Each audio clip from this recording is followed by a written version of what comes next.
What's up, everybody? Welcome to this week's From the Deep. And I know what you're thinking. They let anybody in this place, and you'd be goddamn right. A little change of pace this week. I got your boy Tej here, the pride of Ashtabula County, Loretta's baby boy, the vanilla gorilla. And I'm here with my brother, Eric Wheeler. What's up, bro? What's up, TJ? It's a two-man crew for now. We'll see who Yeah, jumps in the two-man middle of crew, the man. abyss. We'll see who comes out of the deep water randomly. And I think two of You our boys never are a little know. drunk on vacation, so it should be interesting when they jump in hot here. In and out like a thief in the night tonight for Sir Michael Clark and the general of the From the Deep Army, Jack Warner. Man, Jack's up in the Northeast, drinking pumpkin spice, looking at lighthouses, wearing scarves, pondering his thoughts, his deepest thoughts and emotions. But we might see those boys coming up a little later in the show this week. So starting off hot, me and Eric are going to dive right into some NFL football. Was a pretty wacky week. Uh, not too unpredictable. I think we saw what, Eric, 11 favorites out of 12 Sunday games Yeah, ended up winning. So, yeah, we're just going to punch through some NFL and we'll see when the boys come up from the deep and join us. So, starting with our Thursday night game, I thought was a lot of fun. New York Giants, the creatine Caucasians, Jackson Dart, Cam Scatabo, beat the Eagles 34-17, man. And I'll tell you what, the Giants are fun, man. The Giants might be America's new team, man. Like Jackson Dart, just it sounds so corny, but God, he's got like the swag about him, a little chip on his shoulder, man. And Scatabo is electric. The defense is playing insane, getting after the quarterback. What do you think, man? I think the Giants might be a crowd pleaser for the next couple seasons.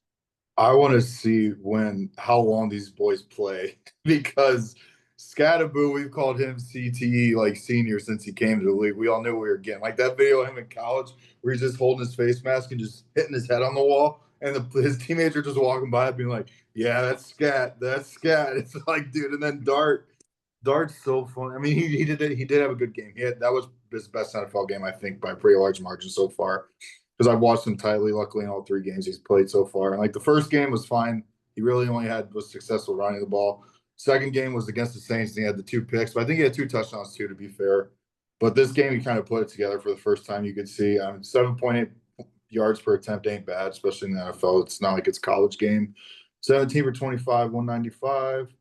He also had 58 on the ground and then a touchdown passing, a touchdown rushing. And then they're just so, it's like you said, they're so much fun to watch. Like when Dart's going out of bounds and for no reason he just jumps at that corner. Even though I kind of feel bad for the corner because like in today's NFL, what do you do there? Because if you clean his head, like they're taking your game check next week. You know what I mean? Like, No doubt, no doubt. It was just so funny because it's like the micro movements of that. You see him dive out of bounds, and at the last second he cricks his neck and goes head first right into the corner, man. Like they're a hoot, man. I like to see it. And like to see Dart kind of come into his own this week and deliver the ball down the field a little bit. He's active in the pocket, he rolls out. I'm looking forward to see what they can do, man. especially with, I mean, you can't Malik Neighbors is one of those cats you really can't explain how important that guy is for an offense. You know what I mean? Yeah. Like, so doing this without him, like if just let's just say they keep up on this trajectory and Jackson Dart's looking like a first round pick still at the end of this year. You come back and you add Neighbors into that conversation, not to mention that Dayball's might be getting his swagger back, because by all accounts he was on the hot seat to start this year. Like I don't think there's anyone that would have bet against him not getting fired before going into this year. Oh, absolutely. And like a lot of people seem to forget, he won a coach of the year, did he not? Dable early on. And like I wouldn't put too much stock into like awards like that typically. We kind of see with the Browns that might be the coach of the year might not be worth all that much. But no, Dable, I feel like once he gets his guy, they might grow into something, and Dart appears to be his guy. Yeah, I mean, and kudos to him too for Dayball has still having the nutsack to be like, hey, I know my ass is on the line, but I'm going to play this rookie because, like, you got to prove why you guys drafted him. Because, like, let's say they win 4 games. Let's say they win 2 more games throughout the season, but say Dart looks good, that will keep his job safe. Oh, If no Dart doubt. looks like a functioning quarterback for a full rookie season, that will keep his job safe. I don't think they have wild card. Like, I don't think the Giants are living in that world right now, especially after the neighbor's injury. And that No. defense, we got to talk about that defensive line too. I guess we're not going to talk about them, but dude, it's as good as advertised. I mean, Abdul Carter's, I think, are still like in the top 5 pressure rates, not just of rookies, but in the entire league, which Yeah. is like he's exploding, which I think it helps once you come into that room with Brian Burns and It's pure Dexter Lawrence. chaos.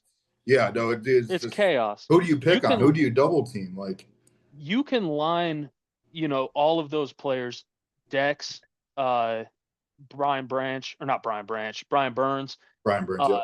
Abdul Carter. You can legitimately mix and match them anywhere on the defensive line and cause pure chaos. Like Carter's big enough and strong enough to play interior. You could slide him over the center and go, holy shit, Abdul Carter zero tech. Yeah. So there's a lot of creativity there that I really like, man. And looking forward to like I said, seeing what the Giants can pull off, man. Seeing if they catch some crazy momentum towards the end of the season. But moving on, I wanted so bad as soon as I watched this game Sunday to talk to you about it, and I saved my conversation with you for the podcast. The Broncos playing the Jets in London Sunday morning in what could only be described as an awful display of American football. It's like, how would you feel, if you're a Londoner and the NFL's coming to town. We better go see the game. We're gonna see the game. We'll see some great players make great plays, mate. Have some bangers and mash for lunch and go to the game. And then before you know it, you're watching the Jets shit out. They can't move the ball. They couldn't run the ball a fucking yard. Justin Fields looks pretty much completely lost back there. And the Broncos did everything they could possibly do to give the Jets opportunities to win the game. And the Jets just couldn't capitalize, man. And the only positive from that game that I have is that Nick Bonito is a freak of nature. Like, I've heard the rumblings, but I haven't really watched him that closely. So Sunday was my first time, and man, that dude can fly, straight up fly. And it almost brings me shame. I didn't know who he was until the preseason rumblings about him being vital to their defense. Yeah, so I know he's from Oklahoma. I'm pretty sure. I remember his draft process. He's undersized, but like he's not the only guy in that D line either. They still got the Ohio State kid that does really well there, Jonathan Cooper, who's Yeah, put together like a really kind of like I don't know if you'd call it a Sam Hubbard career because I feel like he might have more sacks than Sam Hubbard like in these last couple of years, but he's really putting it together. I mean, the Broncos overall have looked very shaky, especially for me and you, and Jack. I think too. We were all high in coming to the Broncos this season. Like, hey, you got your second-year quarterback. Sean Payton's going to find a groove. You added Dobbins in the rushing game, who's having a pretty decent year. He didn't have a great game on Sunday, but and of course that's the game. Sometimes I get happy when London gets these shitty games because I'm like, good, don't take one of our fucking teams, man. Like, you guys yeah. don't want the Jets, man. Like, and No, not that they would get the Jets. They'd probably get like the Jags would probably be like the most likely scenario. They're always a team linked to it. That's why. But it's just like sometimes I feel like they gotta see that and be like, yeah, we don't need a football team that no. bad. Oh man, just brutal. And like, oh God. I got up early, to watch the game. And I'm like, man, I get my cup of coffee, get a little donut going and watch the game. And oh man, I almost went back to sleep. I was like, oh shit, this ain't looking good, man. But Yeah, it it feels like that Jets and Browns game is about to be for the number 1 pick Super Bowl, don't it? you ain't lying, man. You ain't lying. And the Oh shit. Titans. But rolling on with our NFL slate from Sunday, the Colts roll on and they beat the Cardinals. Cardinals led by Jacoby Brissett a little bit in this game, man. So I had to do a double take on the TV when I heard them talk about Jacoby taking over and playing some QB. So the Colts roll on, man. Jonathan Taylor looks fantastic as always. Indiana Jones is slinging the rock, man. Defense looks good, but they had some terrible, horrible mishaps in the pregame that I think are pretty rare, man. They Oh had what yeah. Charvarius Ward get knocked out in pregame, and then Hmm. AR snapped a band and broke his orbital. Man, He's that's on IR now, man. He's out for at least 4 weeks. Not that he's playing anyway, but still, it's oh just like, yeah, how does that happen, man? no shit. And And I so think, go ahead. despite the oh no, you're good, man. Just despite the bad luck, man, the Colts prevailed, man. They got the all the momentum in the world right now, and they're rolling, man. Yeah, absolutely. And I think I'm pretty sure that was I saw a tweet. I wish I could source it because now I forget who tweeted it. But I'm pretty sure that was the Cardinals' first 300-yard game for a quarterback since 2022. So there might be a Oh, Kyler Murray problem brewing there more than we think. I haven't looked at the contract yet. That's more of an off-season topic probably, but it's just like Jacoby just comes in 44 attempts, 27 completions, 322 touchdowns. I mean, he had Todd. I don't care to talk about Arizona's receiving core really outside of Marv, and I think Marv got hurt in that game too, didn't he? yeah, yeah, something Yeah, something early. concussion. I think he got concussion, and then, dude, Tyler Warren is balling for the Colts. Just a beast, The man. Bears already got to be kicking themselves. I know it's not always 1-to-1 in the way you use the guys, but just look at that guy and just be like, man, I know I thought Lovin was a better blocker. I know most people thought that, but what Warren's doing for that team is just ever didn't we all see this coming? Like when he falls to the Colts and it's like not a good team like they are right now, but when they drafted him, we're all just like, I mean, that's just it was one of those guys you say, Dumaine is a good fucking football player, and he's already looking like a top 10, top 5 tight end already in his rookie campaign. Oh yeah, yeah, and he's staying busy too. He's getting work. It's not like one of those guys you see that might have one catch for 33 yards and a touchdown, man. He's like Yeah, getting consistent looks like off the rip. So yeah, I'll keep my eye on Warren, man, because for a rookie tight end, man, he's having like a Pro Bowl esque season in in Indianapolis. And that would be really special because like, we all watched the tape and the big gripe was like, oh well, he just won't be able to do this in the NFL maybe. Like yeah. that's just the criticism, and by all accounts, it looks like he can, and he will continue to do so. So, And with Emeka missing a couple weeks, man, that offensive rookie of the year might fall into his lap, depending on when Emeka gets back. They yeah, didn't IR him, so I don't know how serious that is, but I mean, he was definitely on his way to that award before he got hurt. But now, no doubt. if he misses, 3, 4 games, something major, Warren could run away with that in the middle of the season out of nowhere, Yeah, yeah, no doubt, and then man. he'd be deserving of it too, obviously. You know, I'm I'm singing the praises of the Colts, man. I'm so happy for them because like they had their glory, they fell off. They dealt with the Andrew Luck retirement. They've been like a cesspool, just a mud puddle of the NFL for the last couple years. They've swung and missed on Anthony Richardson, and the consensus like opinion was like, oh man, we're wasting Jonathan Taylor. Like he's going to rot away on this team or he's going to leave. So it's really nice for me, to see them kind of getting their flowers and picking up speed. Yeah, absolutely. It's just a weird team that, this is why the NFL is so funny, man, because, like you write these teams off all the time. Like even the Saints are another fun conversation right now.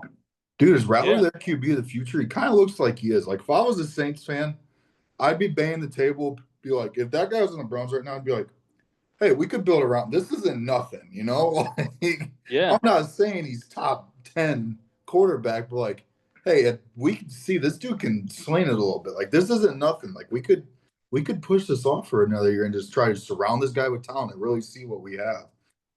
Well, and what they dropped the game to the Patriots by what, 5 points? 5 or 6 points, something like that. It Yeah, was a yeah. fairly close game. And so for Rattler to keep them in it and the Pats have kind of been rolling and picking up steam, I don't think you're wrong. I think like it's fun to hate Spencer Rattler because he had all of the shit about the what the quarterback show, what he's like whining and crying and Mm, shit.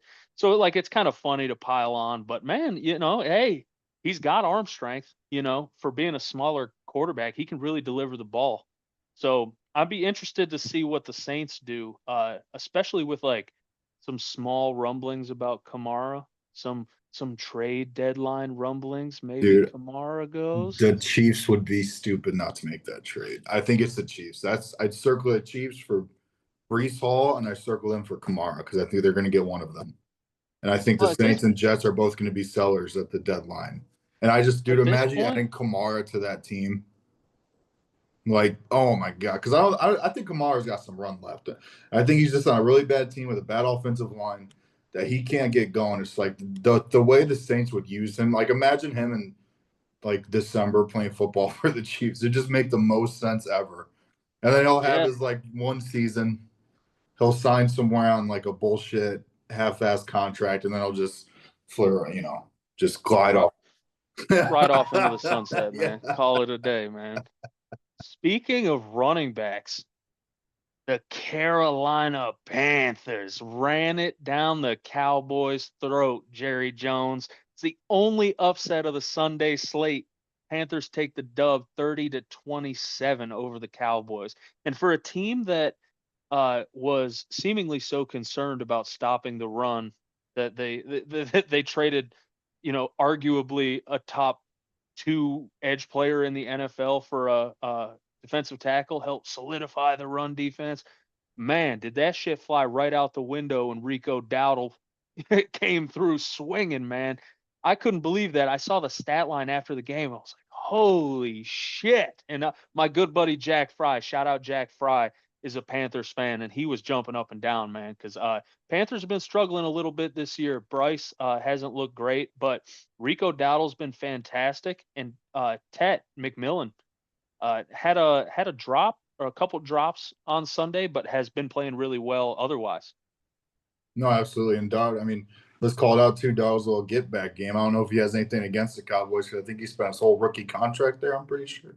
He's from Yeah, South something like Carolina, that. I think. But yeah, just the randomness of this league sometimes, man. Like this dude comes out of here nowhere, has 206, 9 yards an attempt last week against Miami, and then 183 and 6.1 yards attempts against Dallas last week. Like, where did this suddenly, like, where are we just coming from force feeding this dude? Like, what was the game plan going to Miami? We're like, hey, here's out. We're going to give Rico Dwardle, how do I say that? Dowdle, Dowdle. 23 snaps. We're going to give him not 23 snaps. We're going to give him the ball 23 fucking times today and just see what happens, coach. And they're like, fuck it, Yeah, hey, why not? I mean, you ain't got shit else to lose, man. Go for bro. I mean, Carolina couldn't win the division uh, like by any stretch of the imagination. So you No. might as well just fucking see what sticks to the wall, man. And Rico Dowdle's sticking to something, sticking to whooping that Yeah. ass, man, because he's been playing amazing, man. And I love to see it. I love to see it, man. Shout out the Panthers. So next up on the docket, we got the Seahawks beating the Jags, man. And I didn't watch the game, but I did see our boy Greg Newsome get them ankles. Your sound went out. You're good. I'll keep your sound went out for a sec. By TJ figures out. Yeah, yeah. Greg Good. Newsome had. There you go. You're back. You're good. You're back now. All right, Your you can hear headset me. die on you. No, I don't know what happened. It might have just shut off. Hey, well, he'll know to cut that for the recording Yeah, he'll tomorrow. figure that So out. yeah, we'll get it. How's my sound? All right. Yeah, you're good. You're good. All right. So we're back at it. Yeah, Seahawks beat the Jags, and our boy Greg Newsome got his ankles took, man. And I keep seeing Jags fans on Reddit defending Trevor Lawrence, man. They're really going to bat for Trevor Lawrence. Like some pieces of the Jets fandom seem to think like, oh, he's underplaying, and then the other half seems to think this guy's under siege. The offensive line is not good in Jacksonville, and the Seahawks game appears to be more evidence towards that. Yeah. He seemed to be under fire big time. Well, I think that my thing with Trevor Lawrence is like, dude, coming out of college, who would have told you year 6, this is where the point we'd be with Trevor? Like, where we're still questioning, like, hey, was he as good as we thought in college? Like, can he live through a bad situation like we think? Because I mean, he was one of those guys that got the Andrew Luck comparisons, bro, coming out of college. Maybe not like play style, but I just mean like, hey, this is the most comfortable we've been in picking a quarterback, #1 overall, since this guy. Since this guy. And like his stat, like, I don't know. I'm also hate watching the Jacks doesn't help because we got that fucking pick. So keep on losing, baby. But like I don't like the Trevor Lawrence stuff. I haven't watched all the games, so I can't get in here and speak to like, hey, like is our receivers dropping the ball? Or another thing with the Jags too is like, do we gotta figure out this Travis Hunter thing? I'm not saying like you gotta figure it out next week, but it's like I just don't know. You draft that guy, you have to have a plan for that guy, and you traded up to draft him. So not only did you make the move to get him, but you made two moves to get him. You know, to actually get up to the spot to get him. And then you took him and you gambled your future on it. And I still think Hunter's gonna be good. It's just like he got like 4 targets, I think, the other day, or maybe 4 catches it was in that game. And it's Yeah. just like I just don't understand what the plan was. Like Brian Thomas started a little slow this year, but he seems to be turning around, figuring it out now. I know he had a couple drops to start the year, but I'm really curious to see how the Hunter thing works out the rest of this rookie season, at least just to see his usage. Because it's like you got to use him. You have to use him, man. I like it. You're a second overall pick, but like your balls are on the fire. Like Well, it doesn't matter. it seems like kind of what people thought might happen, that if a guy tries to play both sides, he ends up playing neither. Yeah. Because like he's not going to get settled in enough playing receiver if he's constantly playing corner, and if he's constantly playing corner, he's not going to get settled in enough to play receiver. But it like to this day, everybody that said he's a natural corner that also plays receiver is absolutely correct. Like you watch his defensive work, and he's incredible. A very sticky corner. So I don't know. I don't doubt Liam Cohen. He's been coaching his ass off. Mhm. They won some games so far this year, so I can't really hate on it. But yeah, that's a big question for me, is like, what do they do with him moving forward to like settle him in and, kind of right the ship with him. Yeah, no, I agree with that. Because like you said, a lot of the talk coming out was like, hey, if you want him to play receiver in training camp, he should almost exclusively take offensive snaps only. Yeah, Just because corner is going to be a lot easier position for him to run in, jump in, look at the sideline, get your signal, cool, go. Go play fucking corner, man. Because he's yeah, done that. Like he knows how to do that well. It's just like I don't know. I wonder if they regret down just like, hey, when he got here, we should have just done receiver shit for literally 4 months before the yeah, season started and just made him grow at that. And then the defensive stuff will come. Because that's how I always looked at him. Like, hey, if you want to play receiver too, that's fine. But like almost all his like if he was on the Browns for he'd probably be receiver one right now for the Browns because he had so many targets anyway. But it's just like if you would have came here, I would have been like, hey, let's focus on receiver, especially before the Martin Emerson injury. I'd have been yeah, like, hey, we don't need a corner like dire need. We still have Denzel. I would have been like, hey, you take every offensive snap you can. Learn how to do this. Because like say everything works out and he became like a #1 receiver level, that's so much more valuable than the #1 receiver or #1 corner nowadays. You know what I mean? yeah, And he's not, I don't know. I don't know what the plan is. I'm not a Jacksonville fan, so I'm sure they're getting frustrated with it too. It's just like they thought they'd see more. You know what I mean? yeah. Up to this point. Like, I think they just expected more out of it. But we'll see. I think it's still going to be a huge storyline. Yeah, man. No, yeah, it's tough, man. It's tough. Like, very rarely have we ever seen a player like that that's as proficient at both sides of the ball. But, part of me thinks there might be a reason for that. Oh, especially in the NFL. It's just maybe it is too hard, and maybe he's just gonna go back to being a corner and then end up being a top 10 corner someday. And but you can still justify that. You know what I mean? Yeah. Yeah. No, so uh s- speaking of a team that doesn't have a top 10 corner, the Rams went in and beat the Ravens 17-3. And the Ravens defense is looking awful. They have been pitiful. And I know like 17 points from the Rams, you're not exactly hammering them, but Yeah. still Oh my goodness. I would have never guessed preseason if you told me, listen, the Ravens are going to lose Lamar for at least a couple games. And they're going to lose pretty much every game so far this season. I would have never thought it was because the defense was so awful. Like I just figured like, oh, Lamar's down, offense is going to kind of shit out, but man, what do you do?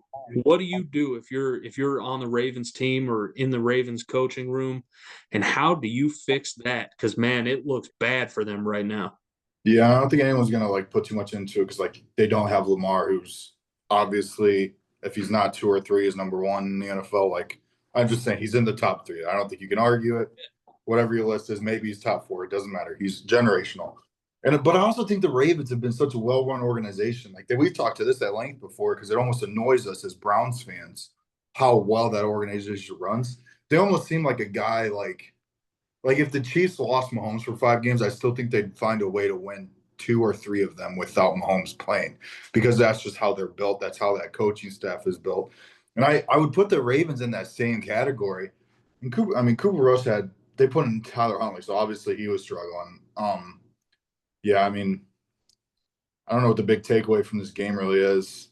I definitely thought the Rams would give them more, but looks like there was a slow start by both teams. And I think Puka left hurt too, which really sucks. I don't know if he's out or not, but I don't want him to be because it's always fun to see those guys chase after these record seasons, and that the pace he's on is incredible. So hopefully he's back and ready to go soon.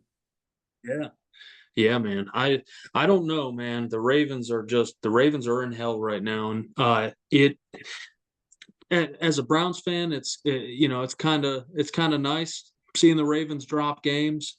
But it's kind of bittersweet watching the Steelers pick up steam with both Baltimore, Cleveland, and Cincinnati all struggling. So bittersweet. But on the trend of awful teams, we got another just shitball game, man. The old Raiders beat the Titans, and I watched some of that game. It was in the 425 slot or 405 slot, and man, that was just another just very poor display of football. I came away just feeling bad for Cam Ward, man. I know, like, we talked about it a lot. Like, Tennessee's going to be a hellhole if he ends up going there. He's going to really struggle, but man, is it ugly right now. And I think the Titans this season have scored more points than the Browns, but we're bottom and 31st on the list of offensive points scored. And I don't know how you fix it, man, because they're another team that the quarterback play is, being dictated by a rookie. They have no depth or any exciting pieces, on the outside, and the offensive line's struggling. So I don't know. I don't know if you're Cam Ward, if this is just going to be a confidence killer of a season. Like, if it stays like this, man, how do you come back next year and get your swag back and get your bounce back a little bit? And that might come with a new coach, or it might not. The situation. That's the Titans' bet they're taking now, ain't it? That's the bet they're taking. They're taking that bet, saying, "Hey, we're gonna fire this guy. We think shit will be better without him next season, not this season, but next season." I'm sure they'll get their random win with the interim head coach because God forbid that doesn't happen every time there's an interim head coach. Yeah. So the whole fan base can rejoice in a win without the head coach. Is real. Yeah, the new coach bounce is real. So we'll see. I don't know. I'm interested to see that because that's going to be an appealing job just because of Cam Ward alone. Like if you like Cam Ward in college and you're an OC, let's say it's Joe Brady. Let's say Joe Brady loved Cam Ward coming out of college. And he's just like, hey, his rookie year didn't change anything the way I feel about how good he can be. It's like, yeah, I'll go to the Titans. I'll be Cam Ward's coach. And I don't know what the other situation is with like cap room and draft picks and all that, but yeah, and as what's his name's been hurt too, right? Ridley. So that doesn't help. The only real receiver in that room isn't playing very well and is playing hurt. So yeah, Vegas has been off to a slow start too. I thought they'd be a way better team at this point in the season, to be honest. Yeah, Geno's really been struggling too, man. Geno looks bad. And we talked about that before, like, hey, Geno's contract, we might have took that to the old Cleveland Browns. But man, what he's still okay. You're good. He's still leading the league in picks. Genty's been getting the ball a lot, and that's good to see. You know, get the guy involved. You spent the draft capital on him.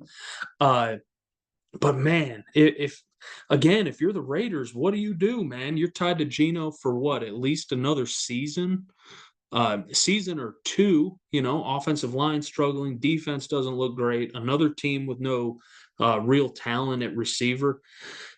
And an old coach in Pete Carroll that who knows, man? Who knows if Carroll's still got the juice? But moving on, man. Green Bay Packers beat the Cincinnati Bengals 27-18 in Joe Flacco's first game for the Bengals, man. And old Joe didn't look half bad. I mean, he wasn't necessarily a world beater. But Flacco, man, moved right out of Cleveland and started dishing the ball around, and I guess it doesn't hurt when you have some of the best receivers in the NFL to dump the ball off too. So I was kind of hoping selfishly as a Chase Brown fantasy football owner that Joe Flacco's nine throws a game to his running back might boost up Chase Brown's involvement a little bit. But what'd you think about the old Packers and the Bengals, man? So I'll be honest, I only tuned in for the end of this game because I just looked at box score stuff. I think me and my girl were running around or something, and I looked at the box score stuff, and I saw Joe Flacco's stat line, and I'm like, of course, man, 2 touchdowns, 200 yards. But then I looked at like the actual stuff, and it's just like he had 4.9 yards of completion. If that wasn't the Cleveland guy we saw the whole season, that I don't know. You could box score watch this if you want to be like, oh look, he had a good game outside of Cleveland. But it would have been funny to see a guy beat the Packers twice too, and that would have been their only 2 losses was Joe Flacco because of the bullshit tie. Oh, their yeah. 2 losses would have been the Joe Flacco led offense.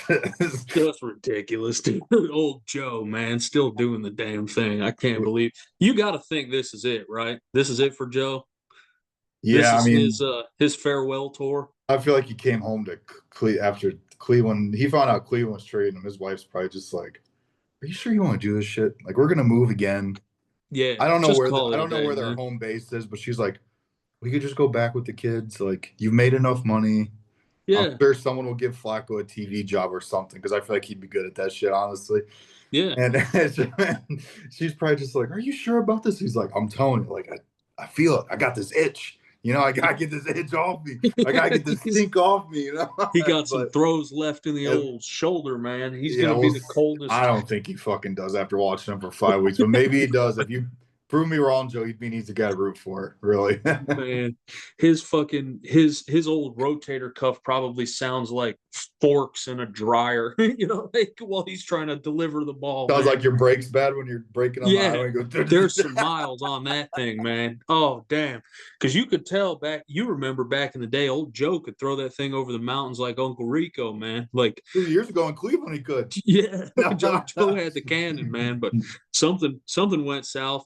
What, turning 40 or turning 41, whatever, and him and Rodgers 40 versus 41 this week. I really wonder what the oldest quarterback matchup of all time is. I will research that and get back to you guys. Yeah, if that's not it, then it's definitely some like 1940s like George Blanda versus fucking Fran Tarkington or something, like some obscure matchup where both of the guys were old as shit. Yeah, I'm looking it up. You can keep on going. I really want to see what it is though, because that's got to be close. 82 or 83. Yeah. Oh, it's not. Oh no. Hit me. 2020. 2020. Brady. Is it? Oh shit. Brady and Rodgers? Nope. Fuck. Brady versus a 40-year-old. Damn, you gotta tell me, man. Drew Brees. Brees. Their combined age was 85 years and 30 days. Oh, how much Toradol was flowing before and then it was broken later that same year when they played each other in the playoffs again. No shit, man. They broke it twice in the same year. Dude, shout out the old timers still doing the damn thing, man. Brady's in the booth. Drew Brees' ass is at home playing football with his kids in the yard, man. They did the right thing, man. They went on their retirement tour, and I hope Flacco does the same thing, man. So Absolutely. before we jump into our side of the tracks with the Cleveland Browns, man, the Monday night games last night, pretty interesting. Pretty interesting. The Buffalo Bills dropped a game to the Falcons, man, and the Bills offense like kind of spit and sputtered a little bit. They seemed to struggle down the stretch. Josh Allen was having a bit of a hard time last night, and I'm a big Josh Allen fan. I think it was just an off night for him. But Atlanta takes it 24-14 on Monday Night Football.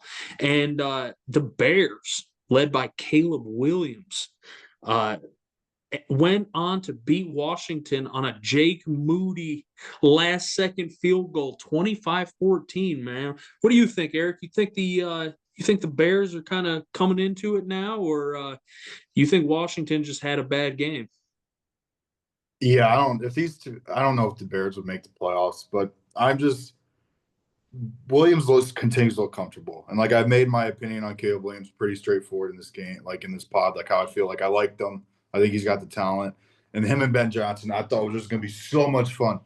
And I don't know if the offense is like exploding the way it is that I thought it would, but Caleb's not making like the same bullshit mistakes he made his rookie year, or even at like he's just not having bonehead moves as much anymore. And like Burden's coming on, another guy I liked in the draft process. Fucking sucks. I'd kill for that guy on our team right now. He's coming on more and more. Moore's an interest, probably another trade deadline guy, honestly. I don't know what that contract looks like, but that might be a random trade deadline between Burden coming on, Odunze taking off. Like that's just a guy you can move and not because you can draft another one next year or the season after. I signed somebody. It's just his production for that contract he has right now isn't there, but I could see someone reaching for him. I don't know what team off the top. Might be like Pittsburgh. I know Pittsburgh's looking for another receiver, and they're on a hot win streak, so maybe they'll be desperate to capitalize now and take advantage of Rodgers' arm still. You know, it kind of feels if DJ Moore got traded, it kind of feels like a half-ass, like mutual move where DJ Moore is like, look, I'm not getting the juice on offense. I'm not getting a target share that matches the amount of money I'm making. Let's go somewhere to get me the ball a little bit more. And if you're the Bears front office, you're probably thinking, shit, we're paying this fucking guy a lot of money for not a lot of production. So yeah, it seems like one of those mutually beneficial deals, which I guess trade deadline deals very rarely are. It seems like one team gets fleeced and the other one gets picks or whatever. That's what it's all about, the 1 year rental trades. And with perfect timing, there's a fin in the water. There's a shark in the water, man. Sir Michael Clark, how are you, big dog? What's up, boys? You got your toes in the water, your ass in the sand, man. Look at you. I'm trying. Fucking A, holding it down. Damn, you guys on a golf course? It looks like golf course. Yeah. Okay. That's where the condo's at. Hell yeah. Well, brother, you made perfect timing because we are just about to get into the Cleveland Browns, man. Ooh, the Browns. Good. The Browns first. Dropped just a brutal fucking game. Just a brutal game. 23-9 in what I think to be probably the most unwatchable Browns game I can remember. And just that once it started to go, man. So, Mike, what do you think about the Browns, man? What are your feelings? What are your thoughts? Is Kevin going to stick around? Is Kevin going to get fired? Is Stefanski going to keep calling plays, or are we going to see the ND legend Tommy Rees? So to start off, I mean, just for anyone even looking at the box score, and you have your rookie pass the ball 50-plus times with a depleted O-line against a pretty good defensive line, you're already setting yourself up for failure, right? Especially with not having very great pass catchers. We didn't run the ball great. It was just a pitiful performance on offense. Just was not a good game. I think at the start of the year, I was really thinking, even last week, I thought with this rookie class, Stefanski and Barry be able to hold on. But we're really starting to see get the ball rolling, that people are really starting to get fed up with Kevin. Like even the media is kind of start to turn on him a little bit.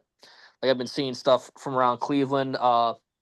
stuff this week from their talk show guys and everything. Like, I think people are finally just want a change of scenery, and sometimes that's what you need. And we're starting to see coaches get fired. And honestly, boys, if they don't start showing at least a little bit of fight in some of these games, he could be gone by the bye week. I really think that. I think people are just absolutely fed up with this fucking team, and rightfully so. And I would not be, if we do fire Stefanski, be prepared for a Browns fire sale with some of our players. I see Njoku getting sent off, even some of our vet linemen. I really think we see a lot of these guys that we built this team up with the last few years that have stuck around get shipped out. So even guys like Denzel Ward, I wouldn't be surprised they try to trade. They're probably to get, and this is especially with a new regime coming in, as we've seen with a lot of these rookie quarterbacks, that even if we do decide to draft a quarterback, like we see some of these teams that draft a guy with an old regime and then they get fired, and it keeps these guys in a perpetual loop of shittiness, right? So if my thought process behind this is, if you want to really start anew, get rid of everybody, clean house. I'm cool with keeping Schwartz. I don't really think a lot of the defensive problems this year is on the defense. Obviously, the offense is not helping them out at all. But if we do clean house, I see you get rid of fucking mostly everybody. Schwartz is about the only one that's safe, and maybe Tommy Reese. And if you do plan on keeping Tommy Reese around, give him a shot to call plays right now. Get him in there. And I think that's why Stefanski's holding on to the job, because in his eyes, this is the last shot he's got. If he's going to have to prove something, it's going to be on him, and he's going to try to win the hearts of the fans back. But I don't think it's happening, boys. What do you think? No, I'll agree with you. Like when we were texting in our group the other day, I brought up the point, like last year at this point, Kevin gave away play calling duties a lot quicker last year. And I think that was because he knew his ass wasn't to the fire. Like I don't think we didn't feel like this bad about the Browns last year, but like we did, but we just didn't start this slow. And like Winston had that snow game that kind of changed shit around for us mid-season. And so I think Stefanski's in the point now where he's like, hey man, if I'm losing my fucking job, I'm gonna do it on my place. Which is just like, all right, man, cool, but like there better be something you're pulling out that we just haven't seen yet. Because like you are dealing with the worst offensive personnel in the NFL. I don't care. I think Ohio State would beat this fucking team tomorrow if they played at the field. Like, and I hate when people make that point, but I really fucking think that. Like, truthfully, the score might be 3-0, but damn it, we'll have 0. Like that's just we're in this constant hellhole of quarterbacks not seeing open routes downfield. Like even going back to he who shall not be named in Cleveland, quarterback who missed all those deep shit when he was here. Like it's just so maybe it is Stefanski, man. And I think like your next 5 games, Dolphins, Pats, Jets, Ravens, Raiders. Those are 3 teams that you can beat if your defense plays like they have a pulse. Yeah. You know what I mean? Like those aren't good defenses. The Dolphins fans think the Browns are going to kill them this week. That's just the point of view that Dolphins fans have. So I think if you see Kevin drop, like if you see him lose to the Dolphins, I wouldn't be mad about losing the Patriots because they're playing good ball right now. Drake May going to his own. But if they lost to the Dolphins, lost to the Patriots, and lost to the Jets, I think he's gone. I don't even think we're talking bye week at that point. Like I think if you lose those 2 games, they're inexcusable, especially with the Dolphins at home. That does matter because our defense plays so much better at home than they do on the road. So I'm expecting defense to have a bounce back game, hopefully, against a really bad Dolphins team. But yeah, I think it's coming, man. Like, and if it doesn't come, then something's gonna turn around pretty, like expended. Like I don't know what that word is. There's gonna be a big change if it doesn't happen at this point. Like Kevin's gonna do some shit. They're like, oh shit, okay, cool. Like, maybe they go score 32 points in a game. We'd all be like, oh fuck, okay, like that was cool. Gabriel has a 4 touchdown game or some shit. Like it's just gonna take something to change it around because, like you said, this is the first time in his tenure I've seen national media like to take team not Kevin, because I feel like he's been looked at as a golden boy for so long in Cleveland with the media, like always saying like, oh, like he'll get another job tomorrow if the Browns fired him, and I don't think that's the case anymore. No. Yeah, because what offensive track record the last 2 years has there been, to be like proud of? Like if you're a team that fires say Kevin Stefanski gets fired, he's looking for a job, you fire your OC or you fire your head coach. If you're in those conversations in the GM's office going like, hey, we need the next guy, the next offensive mind, and bring us back. Like, are you going to look at Kevin's track record and go like, oh yeah, we'll take the guy from Cleveland that fucking the offensive coach that can't seem to score touchdowns. It's going to be a very hard sell for Kevin, and even you might see, now I love him, but you might see a similar thing with McDaniel. That, if McDaniel gets fired this year, you could see the same thing. Well, like, yeah, he's an offensive coach, but the offense is struggling. I know Tyreek Hill was injured, but you could see a similar conversation there. Yeah, no, absolutely. Especially like, and these guys too, a lot of times when they do get hired like that, it's like, because you're going to work for your buddy again. Like, say the Vikings OC got hired out. I could see them bringing Kevin back just because that's where he came from. McConnell and him are good buddies probably. And it's just like, hey, man, I'm not going to let you sit on your ass for a year. Like, it's my offense, but you can come here and help me. You know what I mean? You can be my OC. And he probably, because I think McConnell calls his own plays anyway. But that's just the only reason those guys would get jobs, is because the NFL is such a good old boys fucking club at the end of the day, that those hires half the time aren't scheme fits. It's like, oh yeah, but like if I could work with somebody I like to hang out with, like that'd be fun. And they're like, all right, man. Yeah. Cool. Shit, you might as well. Yeah. I mean, shit, it's better than sitting at home watching, Yeah.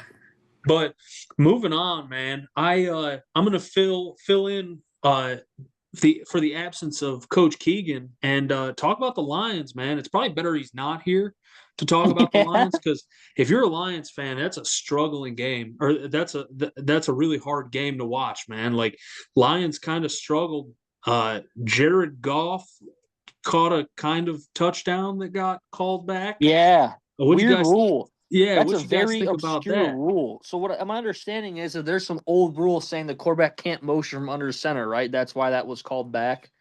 Yeah. Yeah, that's, I guess, is a really old rule that like is obscure. I'm surprised the refs even knew that was a thing. So I guess the Yeah. rule's like super fucking old. It was actually a very cool play call. Like, that was in all besides the penalty. I thought that was really neat to watch. But one thing about the Lions, man, it seems like their offensive identity has kind of just been weird this year. Like last year, they were a damn machine, right? They were turning out touchdowns left and right, and I don't know if Ben Johnson's absence is really fudging up their offense, but I don't know really what to think so far of them. I haven't watched them a bunch, but I did watch that game, and I was just kind of surprised. Like, that Chiefs team, this is the most beatable Chiefs team in years, right? And I Yeah. would have thought the Lions would win there and put it on them pretty good. And obviously games are always close because Pat Mahomes is a quarterback, but on the flip side, the fucking Chiefs, man, are starting to get it together a little bit. Looking a And lot better than they did in the beginning of the year, for sure. they're getting their guy back this week. Rasheed Rice is back Yeah. this week. So it's Yeah. like, hey, 3-3 is not where we thought we'd be, but we're still, I think 2-1 in the division for now. And we're gonna get cruising, especially Mahomes ain't the problem, obviously. And usually No. isn't with that team. They're not running the ball for a great clip, but me and TJ were talking about we think they're like a Kamara or like a Brees Hall destination when the trade deadline comes around. I could see the Chiefs Kamara. making that move.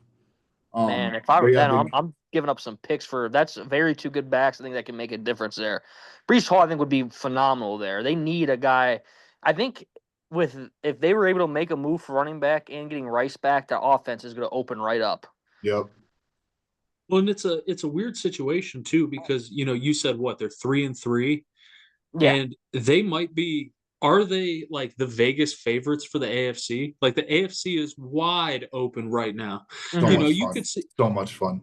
Yeah, you could see the 3-3 Chiefs like with the highest odds to win the AFC championship. Like, it's just a very odd that like AFC is so wide open right now. Like I don't even know. If I had to guess, if I had to pick, I would lose money. My bet would be a donation, I'm sure. It is so unpredictable in the AFC right now. It really is. Absolutely. What did you think, Mike, while we got you here for a few? What did you think about old Callahan getting fired in Tennessee, man? Honestly, I'm not really surprised. It seems like there was a lot. He came out, maybe those comments about Ward the day before. And from my understanding, a lot of people thought he was just a straight up prick. A lot of people on the team didn't like him. Media wasn't a big fan. So it's one of those things like we just talked about. I actually read a stat the other day that of the 4 last number 1 quarterbacks selected, each one of them have had the head coach that they started with fired, which is a pretty crazy stat. And it kind of shows that recently, I think especially within the last 10 years, we're really seeing the league go to more to like a win now mentality, right? If you can't get it done for me now, you're not going to get the opportunity. And that's why it's crazy that Kevin has really been able to stay in Cleveland so long, with that becoming a bigger mentality of today's league. And we're seeing a lot of these guys not getting a chance to develop a team. And really, it's got to be tough. I'm a Cam Ward fan. I like his game. I think he could be a pretty damn good quarterback. One thing before I forget, I just saw, I don't know if you guys saw this for the podcast, or see David Bell retired, the Browns receiver. Yeah, He man. retired. I guess I feel bad because that injury must be bad. And he was never great in Cleveland, but like he never had No. like a big drops problem. Like No. he never played a lot. Like so, and I remember him in college too. He actually cooked up Ohio State pretty good when he was in college at Purdue.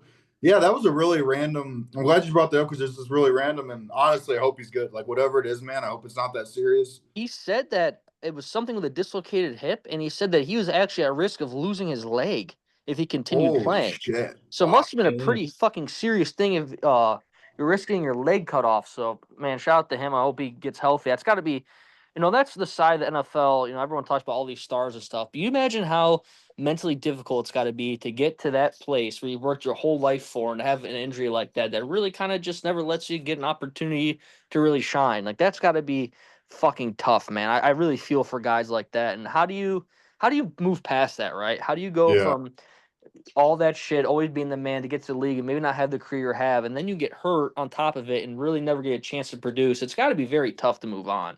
I can't imagine. On top of that, Cleveland's receiving core right now is Oh, awful. yeah. And he probably would have been able to play this season and early, like Yeah. super early. He would have got some going, maybe got his career on track where like, Yeah. hey, someone saw it, maybe gets I don't know. It's just, we'll never know for sure, but it's just like that on top of that injury, just like, man, this year could have been the year he actually had a chance to. Like I get it last year with Amari and Judy, and Tillman was healthy most of the year last year. So there just wasn't a lot of snaps to go around for David Bell to get in the fucking game. This year, those snaps would have been there for him, Yeah, sucks. So, Mike, if you got time, if you got 3, 4, 5 minutes for us, Yep. we're gonna punch right on through, man. So let's go over real quick before we get to college football some of the notable upcoming NFL games. We got Thursday night football. We got the Pittsburgh Steelers at the Cincinnati Bengals on Thursday night. I got the Miami Dolphins at the Cleveland Browns. Interesting game here. We got the Philadelphia Eagles at Minnesota. So they're going to go up and play the Vikings. We'll see if the Eagles can kind of get it sorted out. See if there's some trouble in paradise there with the Eagles offense, Interesting game. My game of the week. Not because I think it'll be competitive, but because I think it'll be violent and potentially high scoring.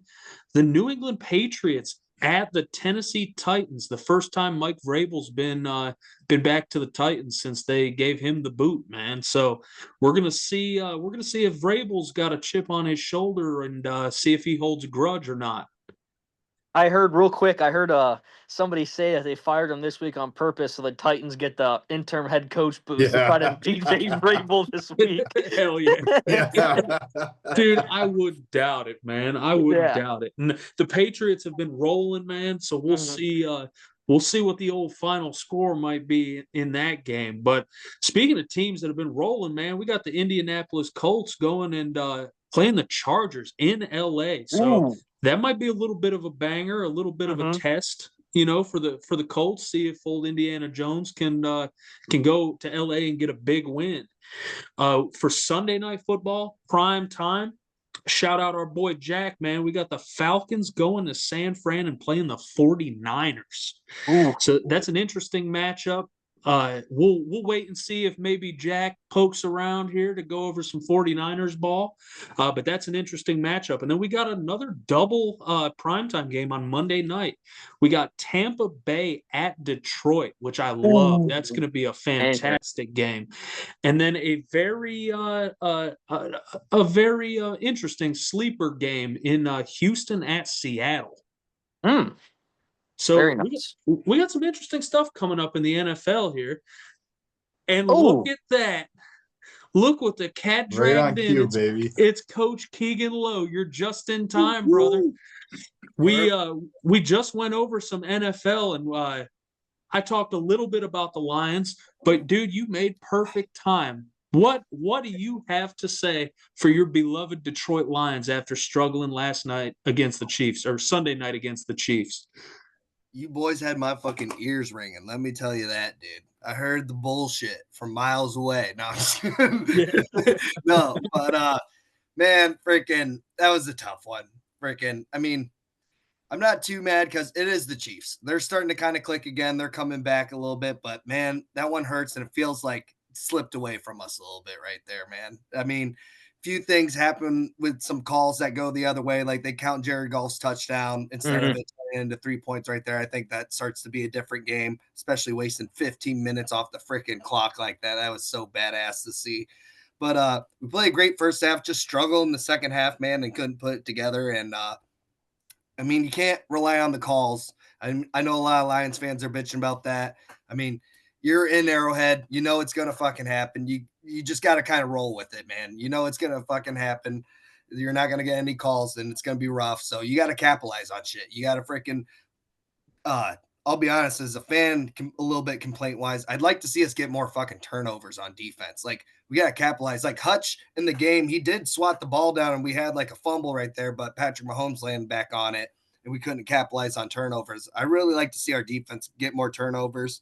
I'd like to see us change up besides just being a man, especially when we're playing teams like the Chiefs that are pass-heavy. Like, I just think we're so predictable. If you can't get immediate pressure with your blitz calls and stuff like that, and you're playing man behind it, it's just – there's routes that are going to get open every single time, man. And you just got to be able to change it up and be a little more diverse defensively. But yeah, offense needs to capitalize more, and defense has got to get a little bit better. But it'll be all right. Still early on the season, I'm trying to tell myself. But I'd like to see us start winning some of these big games, because right now, if you're kind of looking at the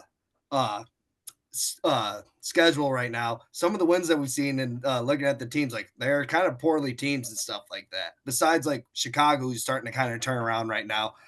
Baltimore hasn't been too hot, so that win kind of doesn't look as pretty as what it used to. So yeah, man, it was a hard game to watch, man. I was thinking of you. I was like, man, I know Keegan is somewhere steamed watching the Lions defense. But speaking of flaming, pissed off, hard-hitting football players, Keegan, what did you think? What did you think about your boy Brian Branch, fucking snuffing Juju in the face after the game, man? I was putting my PJs on, ready to go to bed, and I heard the announcers like, "Oh, there's a fight on the field," and I saw the replay, and man, I don't want to pile on Juju, but man, that looks bad for him, man. Yeah. He just, dude, he got yacked in the face, and then he goes after Branch and gets dragged and thrown to the ground, man. By his ear. Yeah, and I know that Dan Campbell is a good guy, and he said, listen, we don't fuck with that. We're not going to play this kind of ball. That's not our deal.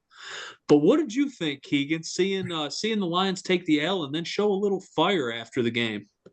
I mean, first I'll give the political answer, Dan Campbell answer, head coach wise, and say, like, I hate to see that one. Like, it is just selfish. Like, dude, you're too good of a player, and you see where our DB depth chart wise is. Like, we have corners that are down and stuff. Like, you're just hurting the team. Now we don't get you next game, and freaking we got to try and keep stacking wins with this tough schedule. But so first of all, it is selfish. Now, me being a little selfish, I fucking kind of love that shit. Freaking, it was bullshit. They were giving us bad. They weren't giving us any calls. I could see the frustration building with that, and I bet Juju had some smart shit to say to him, which we'll never hear about that. But I love the follow through. That's what I'll say. Even though, like, once we made our decision, we followed through on it, baby. We weren't fucking backing down. So I'll give love to that. I think the rest of the league is a little happy that Juju got his mouth smacked a little bit, you know. So I think it all worked out for the best. We got to eat our punishment, move on. Isn't that what you coaches always say? If you're going to make a mistake, make it at full speed, man. Yeah. Come on. You say it, man. Lay the wood on them, man. But So let's go ahead, boys. Let's jump into some college football, man. We covered the NFL slate. We had a big weekend of college football games. And since Sir Michael Clark's here, Jack Warner is on the horizon. We might see him, we might not. We're going to start with some Notre Dame football, Mike. What did you think? Notre Dame taking the win 36-7. It was, that game, that was the final score, but at halftime, it really wasn't looking great. I believe they were only up like 14-7 or 10-7 at half. They've had the last two games I noticed they're kind of been slow starting on offense. Carr's had some all right plays. He kind of missed some throws. And he's a young quarterback, right? In my eyes, he's one of the better young quarterbacks in college football. He's getting there. Every week you're seeing some progressions that look really nice with him. Defenses, that's actually, even though the offense struggled at first, the defense has been the biggest thing for me. The defense is finally starting to make plays. Now I get it. It's NC State, right? Shouldn't have even been close to game to begin with. But they held them to 7 points. I was very happy about that aspect. So running backs are starting to run good, or receivers are doing all right. It really was just a game that Notre Dame should win, and that almost was like, not that I didn't want to watch. I'm like, this should be a game that we should win, no problem, and they did. Thankfully, they second half they really turned it up. I did miss a little bit of it because I was coming in from Ohio to Florida, where I'm at now. But man, this upcoming week against USC, that's going to be a toughie. I think this is probably our biggest game left on our schedule, truthfully. That team is not to be taken lightly. I've watched a few of their games this year. I watched their Illinois game, which they should have won. They were very depleted the defensive side of the ball towards the end of that game. They had like their third string corners in and ended up losing because Illinois drove the field. But one, they got a very good quarterback and got some very good receivers. The Notre Dame's defense really has to play a very good, solid, just good fundamental defense this week. Got to get some pressure rushing four guys. One thing I noticed, they're starting to play a little bit more zone, which makes me happy. They're not running the living or dying by man coverage, which, especially with not having a good pass rush, is very hard to achieve. It's been the biggest problem with them, especially early in the season against teams like Miami and Texas A&M. We're getting pressure, leaving those guys on an island for anything more than 3 or 4 seconds playing man coverage is very, very hard, and that's where they were getting exposed. Leonard Moore is really starting to take off as a corner. So I'm very happy about that. But this week's going to be a big show. We actually have a night game, 7:30 at Notre Dame. So I'm hoping that the boys get it done. If I'm Notre Dame, I'm just establishing the run first, getting some nice passes for Carr, let them get comfortable, and then really start ripping on them. One thing, the big difference between this year and last year's defense is our turnovers. The last 2 weeks, we started creating more turnovers, a lot more interceptions. That's going to be key against a good quarterback like this because he's not going to make many of them. So when they get opportunities to make a turnover, they got to take it. They got to score off those turnovers. That'll be another big thing. When they get that ball back, they got to punch it in. So it's going to be a very good game. I'm very excited. My family's coming over for my mom's birthday, so we'll all be together watching it. So hopefully I don't get too hammered and start yelling and smashing my TV, and then they all want to leave. So hopefully it ends up good. Happy birthday, Mike's mom. Happy Yep. birthday. One of our She's biggest big fans. listener, she's every big week's listener, right? fan. Big Shout listener. out. Yep. Hopefully she'll be listening. They love you. Love you, love you. But, I was thinking about it the other day. I just going over scores, man. And Notre Dame, please remind me, I'm blanking right now. Is it Price, their backup? Yes. Price is going to make an NFL GM so happy when he gets to the league, man, because that dude would probably start anywhere right now. Like you could talk about Price like we talk about Jeremiah Smith, or not Jeremiah Smith, Carnell Tate. Yeah.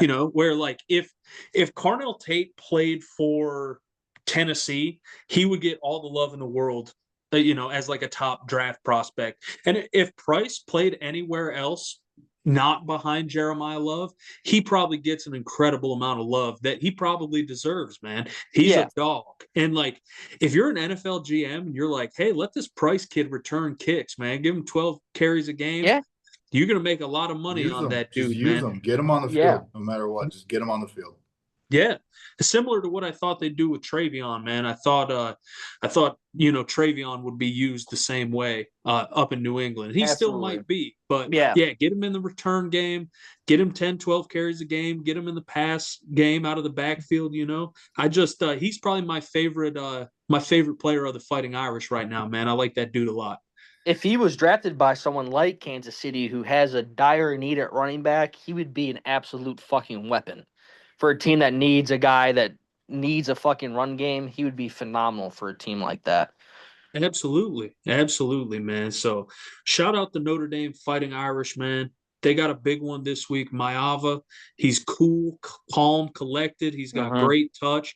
It's going to be a big game, man. Like you said, I agree. I think Notre Dame's got to establish the run early. They got to get the ball in the hands of the playmakers, man, and do what Yeah. they do best. Grind them out. Just grind USC out. So we'll see what happens, man. But moving on to the old Ohio State Buckeyes, taking the game against Illinois, 34-16. I wasn't gonna say this, but I decided I'm gonna say it. I think Illinois is a little shameless, and I think the game should have been a little bit more of a deficit because Illinois scored in garbage time, and they were playing as hard as humanly possible to the whistle, man. So 34-16 sounds a little close. Sounds like, oh, Illinois had some shit going on. Illinois took oh no, man. There Wrong goes the time. neighborhood. He heard the man. Ohio State. He heard the Ohio State coming. He heard Ohio State, baby, and he just showed up, man. But you know what? We'll put the Buckeyes on pause, man. There's a shark in the water. There's a fin darting back and forth. Get out of the tide, man. Jack Warner, how you doing, player? Oh, brother, I'm trying to find my way, dude, to heaven. You know what I'm saying? Aren't we all, man? Aren't we all, man? Jack, we were just going over Notre Dame, bro. You made perfect timing, man. What do you think about your Fighting Irish taking the win, man? 36-7. 36-7, but I will say, as a real fan, as a real person, oh, wait, let me try to find one of these meeting rooms real quick. Hold on. Old Jack got to get on the Wi-Fi, man. My boy breaking up, man. Yeah, hold on. Hold on. Am I breaking up bad still? Nope, you're No, good for right Better now. It's You better good now. for right now, brother? All right, there we go. Well, if you can hear me clearly, fuck, dude. So, like, that score looks great, but Clark, I mean, he didn't watch the first half. Honestly, like, all that shit about Notre Dame not being deserved its ranked, I hate it because I think we do deserve it. But at the same time, bro, that first half, we play that first half against anybody in the top 25, we lose a game. I said the same thing earlier. And that's like the hardest part. Like, it's like, okay, the second half, great. We locked in, we balled out, called it a day. The scoreboard looks great. You guys know how the college football playoff works. Like, it's all about the look, right? So, like, the look looks great, but like, I mean, like, when you have a chance to go up 21, 17, nothing to end the half, but you end up like damn near tied 10-7. This is not a good look. Honestly, to me, it's funny that we talked about the Washington Ohio State game a lot the other week. It reminded me a lot of that. Where, like, sure, Washington wasn't talented enough to hang with Ohio State, but due to just the way the game worked out, they were hanging in. And it kind of made me think of like the last pod when Eric was like, "Oh, we were fine," and I started making fun of it. I'm like, "Well, we were fine for Notre Dame this past week, but I mean, if you have good ball knowledge, we did not look fine for a second there. That's for damn sure." So, like, at the end of the day, you got to win out. USC winning makes it better. I can forget about this week, move on next week, get a ranked win under us, and call it a day. Let's go, baby. And CJ Carr, dude, that boy can throw a goddamn ball. I have not seen anybody throw a ball like that at Notre Dame in a long time, dude. That boy can throw a ball. You guys deserve it, So I feel man. You good. deserve good quarterback play, man. It's been a long time for you guys, man. And I'll tell you what, bro, while we got you, the only NFL team we didn't cover, because I was hoping and praying I could get you on, man. The 49ers, man. What's up? What's up with the injury crisis with the 49ers? We're gonna pour some old English out for Fred Warner, man. I hope he gets the rest he deserves, man, and comes back stronger, man. I think about what Eric was saying about the strength and conditioning team, or like just the medical staff and all that shit, and like the other week, and now people are actually questioning it. Apparently, I've heard that like people are confused of why we're having issues because we're so close with like the Stanford team. Like, apparently some guys that come out of there, like doctors and shit, and they come out of there and then they end up working on the Niners. Like, they're supposed to make sure we don't get hurt, but I mean, at the end of the day, I mean, I said it earlier this year. I mean, if Fred Warner keeps having to play the way he has to play, it's not a good thing. Like, it's just not a good thing. Like, he was five guys in one, and he had to make sure he worried about the quarterback, he worried about the tight ends, he worried about the running backs all at the same time. And it was just a freak accident, a freak injury. At the end of the day, though, boys, like, I mean, We're leading our conference. We're damn near at the top already. We have 3 conference wins already. So at the end of the day, we just gotta just kind of ball out, and maybe my theory at the beginning of the year will stick. We'll be damn near 500. We'll make that wild card, and we'll give it a shot. Like honestly, like at this point, it's actually very. You guys probably talk about the Browns. It's kind of the opposite but the same, where it's like we don't really believe in our players anymore because we're dealing with second and third stringers everywhere, and guys that can get picked up on free agency. But we're leaning on that coaching staff hard right now. And as long as Kyle Shanahan can keep showing that he is the dog, we got Sala, we got the guys. And it really shows. I know there's a lot of trade rumors going around to get Davis from New Orleans, get the boy for Cincy. I'm definitely down for both of that. I mean, if there's any year to do it, let's do it now. And then maybe we have all the boys on the team next year. That'd be dope. But I mean, it's a Super Bowl window. Regardless of how hurt we are, we're still sitting in the Super Bowl window. And you guys know how it goes. You got to sacrifice a goddamn goat at this point. Like, you know what I mean? Like, we got to figure out something. We got to do like some fucking, get some chickens out. You know what I mean? Hell Really yeah, fucking breaking chop their heads plates. off. Black A magic. Santa Black Santeria magic. curse, man. You need some fucking voodoo dolls and some pins, man, or something, because the 49ers, man, 100%. they got a big game coming up Sunday too, man. They're in prime time, player 8:20 against the Atlanta Falcons, man. So we're gonna see the injury riddled 49ers, go in and face an Atlanta team that just won a big game. Yep, and we get and I know like a lot of the teams mad at Juwan Jennings right now, actually, because he's talking about his broken ribs, he's talking about his ankle. I don't know if you guys saw the interview with Trent Williams. He was not having that. He's like, boy, No. he's like, boy, shut the fuck up. like everyone's hurt on the team, and Atlanta's a great bounce back game. I know Atlanta's been playing pretty well. I don't know if you guys saw that Kirk Cousins thing where he was talking about how sad he was and shit to redhead boy, Panthers. Dalton. Andy Dalton. Yeah, he was because Andy Dalton asked him how he was doing, and I think Atlanta is hot at a certain point, but at the same time, like we got guys like Winners and shit still on the defense. Our secondary is very healthy, ironically, which is isn't that funny how football works? Like once you lose one group, the other group's playing well. But like, I really think Atlanta is a good team for us to beat and recenter. And it's one of those years where like hold on till each bye week. That's literally what we have to do. Just hold on to each bye week. Just keep trying to win games. I think we will win this next game. Regardless if everyone got hurt or not, I thought that the Tampa game would have went the way it did. I kind of brought that up last week, but I mean, we still had a chance to hang in there. That shows you how good the Niners are. Like we had a chance still to hang in there. And I mean, at the end of the day, it's fucking football, baby. Like if we get the chance to hang in there for every game, we gonna win more than we lose. And that's really all you can hang your hat on at the end of the day, bro. Well, you know what though? You know what? I'm being all fucking cordial and shit. This is my motherfucking shit, bro, right here. What have you guys been hitting on today, dude? Like, what we covered so far? What we rolling with? We punched through the NFL docket. We were cruising right through. We talked about the Giants. We talked about the shitty London game in the morning on Sunday. We talked Monday Night Football. We talked Joe Flacco. And I said, you know what? Let's leave the Niners and the Lions for last. Let's hold out hope. See if Jack Warner, see if Coach Keegan will pull through. And that you did, man. You guys pulled right the fuck through. And real quick, before we get off the Niners, man, I just want to say, like, I'm not necessarily an educated individual. I might be intelligent, but I'm not educated. And I heard Juwan Jennings. He said, like, I got 5 broken ribs, a high ankle sprain, a low ankle sprain. And my lady's a nurse. I was like, babe, don't we only have 12 ribs? I'm like, is this motherfucker playing with half his fucking ribs broke? She's like, no, we have 24 or whatever she said. I was like, holy shit. I thought this motherfucker was playing with half his body ruined, man. I couldn't fucking believe that. Oh, he's out there standing like this before the fucking set. Yeah, he's fucking all crooked, just all fucked up. And I told the group chat, I was like, man, God, I couldn't take a shit with 5 broken ribs, let alone run a route, man. You got to be fucking kidding me, man.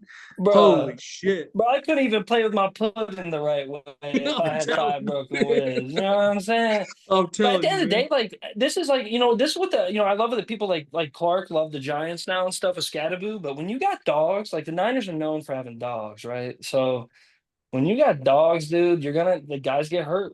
and he's one of those dogs. He got hurt, and at the end of the day, though, like with Fred getting out, it sets a tone. We're like, if you're bitching, get the fuck out. Like we ain't worried about nobody no more. But also, it's like I do have questions for Shanahan. Like if guys like Jennings are playing like that, bro, like I gotta ask, like who's giving that green light?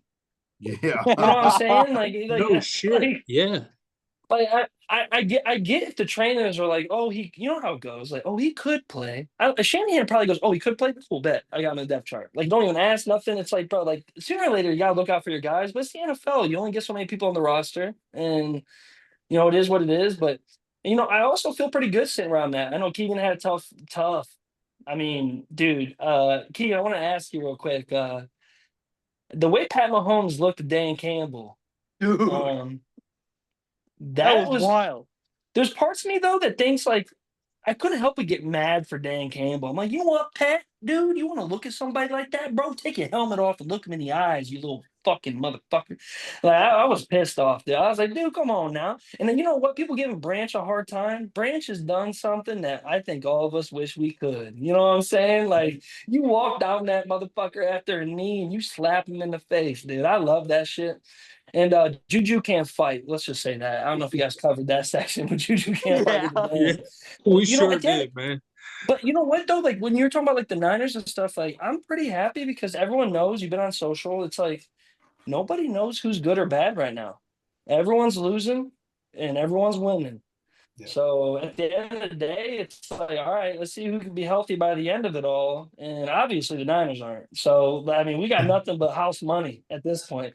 I mean, if I was Keegan, I'd be more nervous because it's like, damn, we still got our guys. What's going on? We got to play. But at the same time, it's like, it's fucking football, dude. At the end, it's NFL football. Football's in a good fucking place. On this pod, bro, you were hyping up Ohio State. What were you jumping on right there?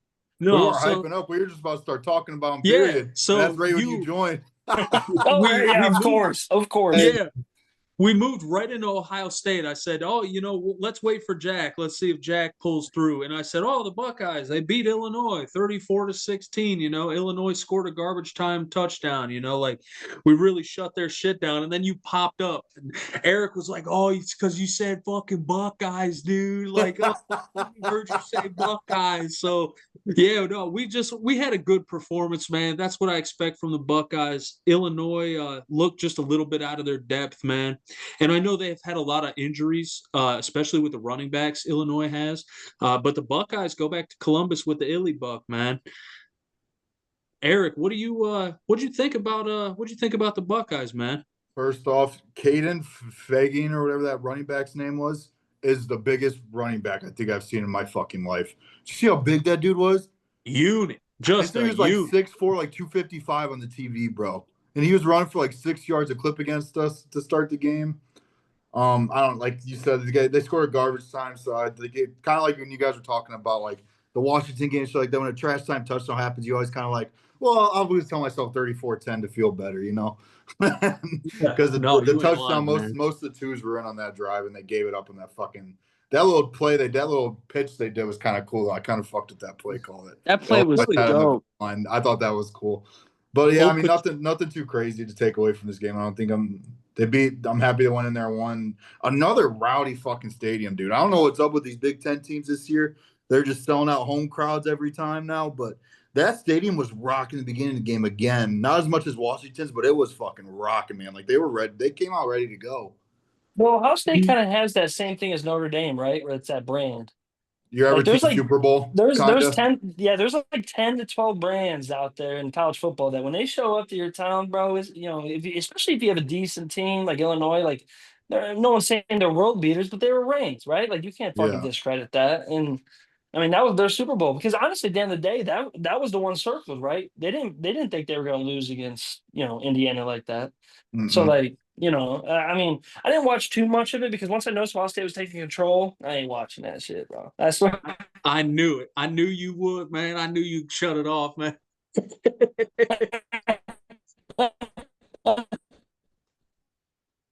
Oh, man. I love it. Oh, TJ, one thing with Ohio State, too, because I don't think we talked about him enough. Dude, Arvell Reese is so fucking good. old Jack coming Jack, through. you're breaking clutch. up. Take a second. 100%, bro. Once I started seeing that shit, and then the 10th, I can still hear you. I'm not saying nothing. Can you hear me? Can you see me? Yeah, Yeah, that's better. That's better. That's better. You good? You were freezing there up we for a go. sec. We couldn't tell what you were saying. Go ahead.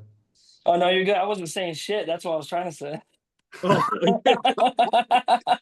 Hey, bro, for those of you listening real quick while I jump on, I want to throw these boys off their horse because they're working hard. I was in Maine, baby. I was in Boston. I've been hitting the East Coast, having a good time eating lobsters straight off the tail. You know what I'm saying? So for those of you that are wondering, where's Jack at? You know what, dude? Jack's getting shit on by seagulls and getting drunk. You know what I'm saying? Fuck, dude, look at my hat, bro. It's ruined. I wore it the rest of the day. What's wrong with me? You know what I'm saying? But we out here, dude. We out here. we Man, we have try you to hold guys it down, man. Hey, I know you guys do. I know you do. If you any actually, I'll let you guys talk any more Ohio State before I bring up Franklin.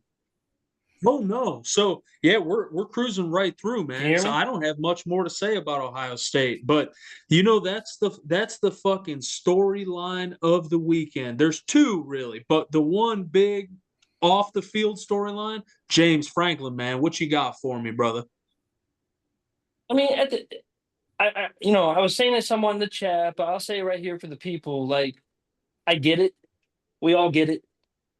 But to do it in the middle of the season like that and then act like you can go pick up everyone you want, like, brother, like, this is a relationship. Like, could you imagine getting with a girlfriend that's like, yeah, I dumped my last boyfriend because he said I didn't like my pants? Like, bro, you ain't gonna want to get with that girl. She dumped you in the middle of the relationship for no reason. You know what I'm saying? Just because shit got a little dirty. You know what I mean? Just because some accidents happened. I get firing him, but to think that you're gonna pick that program up from nothing when in reality, bro, let's just look at the history books, man. Like Penn State's a big brand, but that brand has been hurt a lot over the years. And for guys like Freeman, Sig, guys like that, like big ballers that could really take a spot like that, it's like, bro, they're loved where they're at. It's kind of hard to convince somebody. I think like Duke's coach, I think Tulane, I think guys like that in a weird way are better for a big program. Even though they haven't handled one like that, they have a lot of optimism to them that can really help with the crowd that needs it.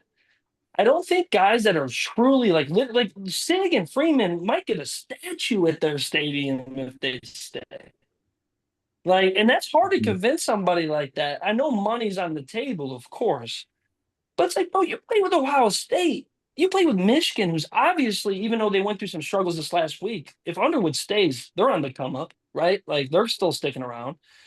And like USC being stronger, and you have all these teams. It's like, bro, like I know the SEC and Big Ten look like you'd want to be there, but at the end of the day, like why not just run your schedule and still get a chance for the playoff and still make Daniel the same money? Of course, I know we talked. People were talking about Freeman's contract and stuff. I think the $8 million job thing is very interesting. Like they don't have to pay him if he finds another good job. Mhm. If I was him, bro, go coach at Mount Union or something and get that bag from Penn State. Like, no joke. Like, get the fuck out from the spotlight for a second. Don't get that bag at all, dude. Just collect your money. Well, and that was But my big question was like, where do you guys think he goes? Because it's really easy to think and to draw your big, barrel of candidates and go, well, hey, it could be Sig, it could be Freeman, it could be Summerall, it could be Manny Diaz, it could be Matt Rule. It's super easy to do that.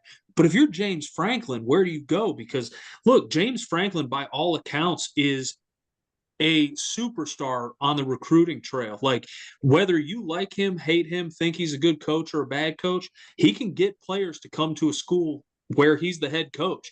So, for me, if I'm a school like Virginia Tech or I'm a school like UCLA or I'm a school like Wisconsin, I might throw a bag at James Franklin, not because of his track record of winning, but because like you're going to bring top talent to the school for as long as this guy's there. So like, what do you guys think? We'll start with Eric, man. Eric, what do you think about the potential Franklin destinations? So I don't have anything behind this. I think Michigan's going to fire him. Michigan State, not Michigan, Michigan State. I could so see him going to Michigan State. You're going to stay in the conference. You already recruit well in this area, in this Midwest area. And it's not a long drive for him. So, I'm just saying, the recruiting wouldn't change up as much as it would.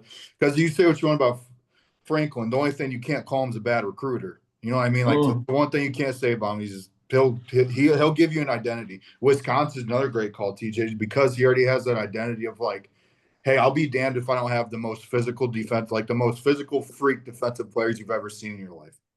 You know what I mean? That's what he is. That's what he gets. They have a new one every year. Every year it's oh, you gotta watch this guy in Penn State. Oh, of course he's a top 5 pick. Oh, of course he's a top 10 pick. So I just really feel like it's gonna be another Big Ten team, man. Michigan State, Wisconsin. Say Rule took the Penn State job. Would it be out of question for James Franklin to go to fucking Nebraska? Truthfully, would that be out of question? I don't know if Nebraska could do it because I feel like that'd be very bad optics, hiring the guy that your coach left for. So I don't know. I mean, there'll be some random SEC teams, I guess, but I don't think Florida's going to make a run at them if they fire their head coach. I don't think Florida State would, because I just think they'll stick to. I think he's going to be in the Big Ten again, man. I really do. I think he's going to be in the Big Ten again. I do too. But my one take, if he doesn't go to the Big Ten, it's coaches that leave other teams. Mm-hmm. So Vanderbilt's on the come up, and people love Vanderbilt's coach. Yep. James Franklin made his name at Vanderbilt. What better place for him to go back to after losing all that, just all that mental trauma of Penn State, all that shit of all that drama, all that bullshit. Go back to where you made your roots. Vanderbilt's actually better off now than when you left it. Little coach rehab. Yeah, I think there's a chance. I do not see him being I love. Some people are saying he'll be a coordinator. No, once you're a head coach like that, you're a head coach. Lane Kiffin's a good example, right? Once you're a head coach, you're a head coach. Yeah. But at the same time, it's he's gonna go Big Ten or he's gonna go home. I no ACC, nothing like that. I don't see any of that. So I want to ask you guys this real quick, just because of the subject of firings. Why? So this is where I get mad at Penn State. So Dabo Swinney's not going to get fired. He's not. Dabo Swinney's not getting fired. So if Dabo Swinney's not getting fired, bro, you got to stick with what you got, dude. Freeman should have been fired 500 times. You know what I mean? And that's the other thing. People saying Freeman and Matt Rule, I think that's stupid because I think they're still proving themselves to their own teams. They're a couple losses away from being a hot seat as well. So how are you going to pick another hot seat guy to replace your hot seat guy? That's the part that I always think of Eric, man. Eric's hit it in my head the last 3 years or so. Who are you going to hire? Why are you going to fire the motherfucker if you don't know who you're going to hire? And you can throw bags at these guys, but you pretend there's not bags being thrown around already. You think if you hire if you reach out to Freeman or Matt Rule, that Nebraska or Notre Dame's not going to be they want you? Cool. Would you like an extension, sir? Yeah. That's the way it's going to go because it's going to make them look better. Oh, Matt Rule can fuck the rest of his season up. Freeman can fuck the rest of his season up. If Penn State comes knocking on the door, they're staying at their jobs because they got more money. Because it means somebody that's in your, vicinity of just dominate, someone as a national contender wants your coach, don't give them up. And Freeman, also let's be real, bro. If you go somewhere small, SMU, I think it's schools like that, somewhere smaller. I mean, he might not do shit. You know what I'm saying? So that's the other point. I don't know what's going on.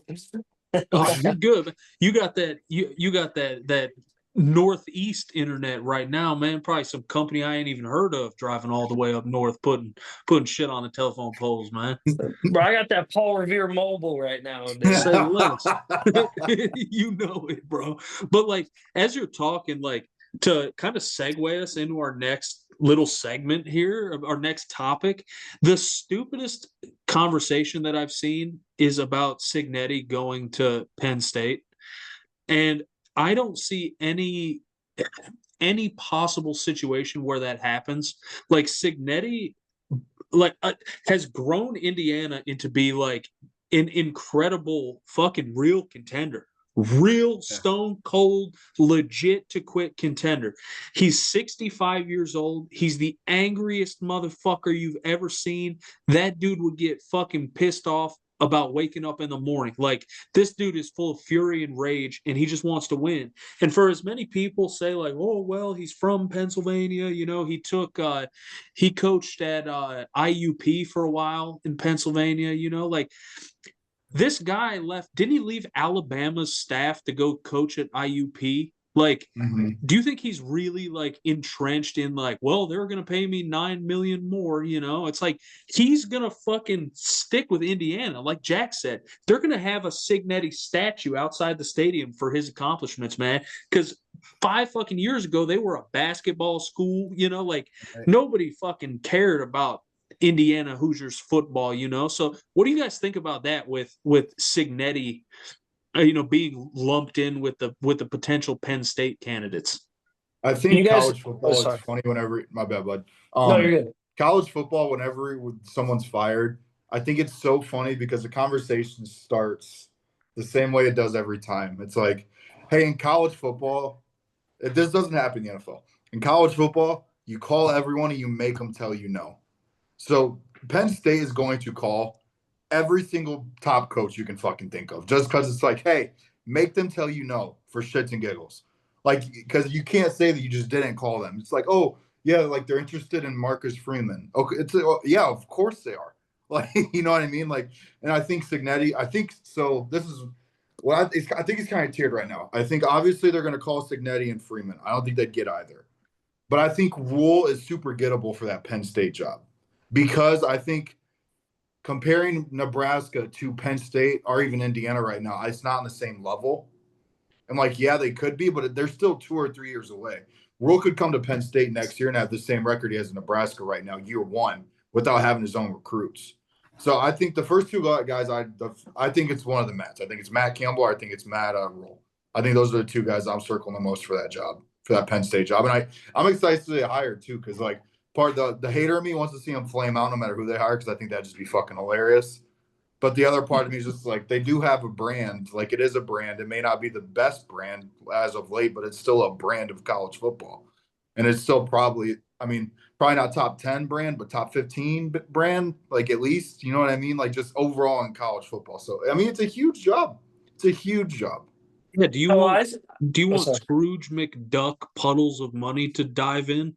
Take the job at Penn State, because that's like the kind of resources they have, man. Huge backing, huge brand. Stadium is going to be full. That if Penn State football painted a fence on the 50-yard line, they could fill the stadium of students to watch the paint dry. Like those fucking dudes, like that is going to be fucking sold out every weekend in Happy Valley, no matter what the product looks like. You know, so that's a fantastic, like super attractive job, man. Like Jack, what do you think, man? Actually, can you guys hear me well? I'll say that first. You're good, okay. You're good. I was going to ask Keegan this, because I know Keegan went through this at a smaller scale. Coach Signetti reminds me a lot of the way Keegan's morals are as a coach. Like, he says he doesn't go after stars. He goes after guys that are good people and people that will work hard. And as a coach, Keegan, like, sure, you can leave for somewhere nice. And sure, like Keegan could have stayed somewhere like Lakota and had more control and just ran that program. But also, it's like you want to go where your heart is to have good players in a good situation. And I feel like Signetti's in that spot, but a bigger scale. I think he has his guys. He trusts his guys. And as a coach, do you really want to restart somewhere just because you said you did? Or do you want to go somewhere because you know you have the players? I think I'll say this. I think it depends how deep you've built into that other culture and other school. If you've built pretty deep into it and like, you know, the guys that are coming after. So like, if he knows that like this is his good team and there's still like stuff to build on afterwards, he's fucking gonna stay. Why would you want to leave? You want to keep, you know what's happening. You already are gonna keep rolling with that.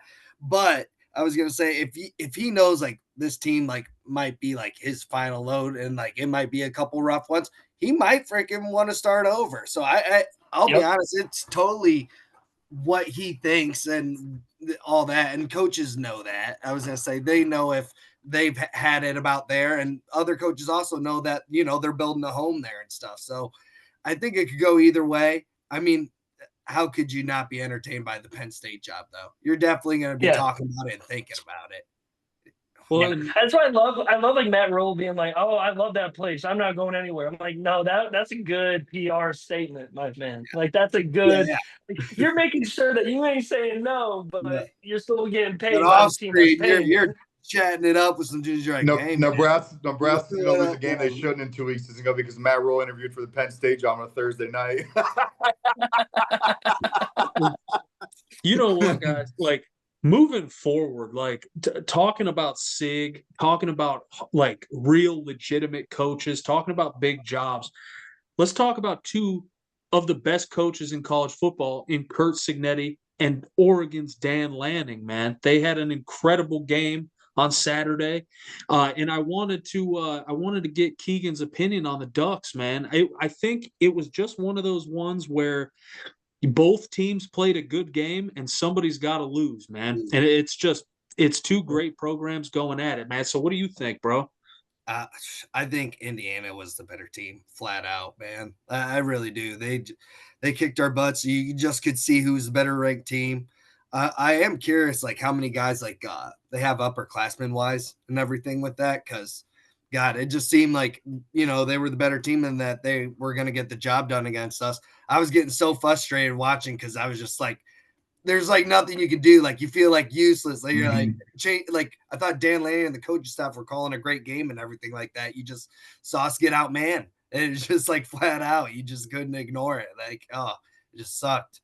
And I thought Dante Moore, like, so like obviously the big question coming into this game was like, holy shit, for like us draft nerds, it's like Dante Moore, Mendoza, like who's gonna rise to the top? And honestly, I don't think either of them did. I think they both improved their stock. There is no clear, it's obviously Mendoza. Mendoza to me is the most NFL offense ready.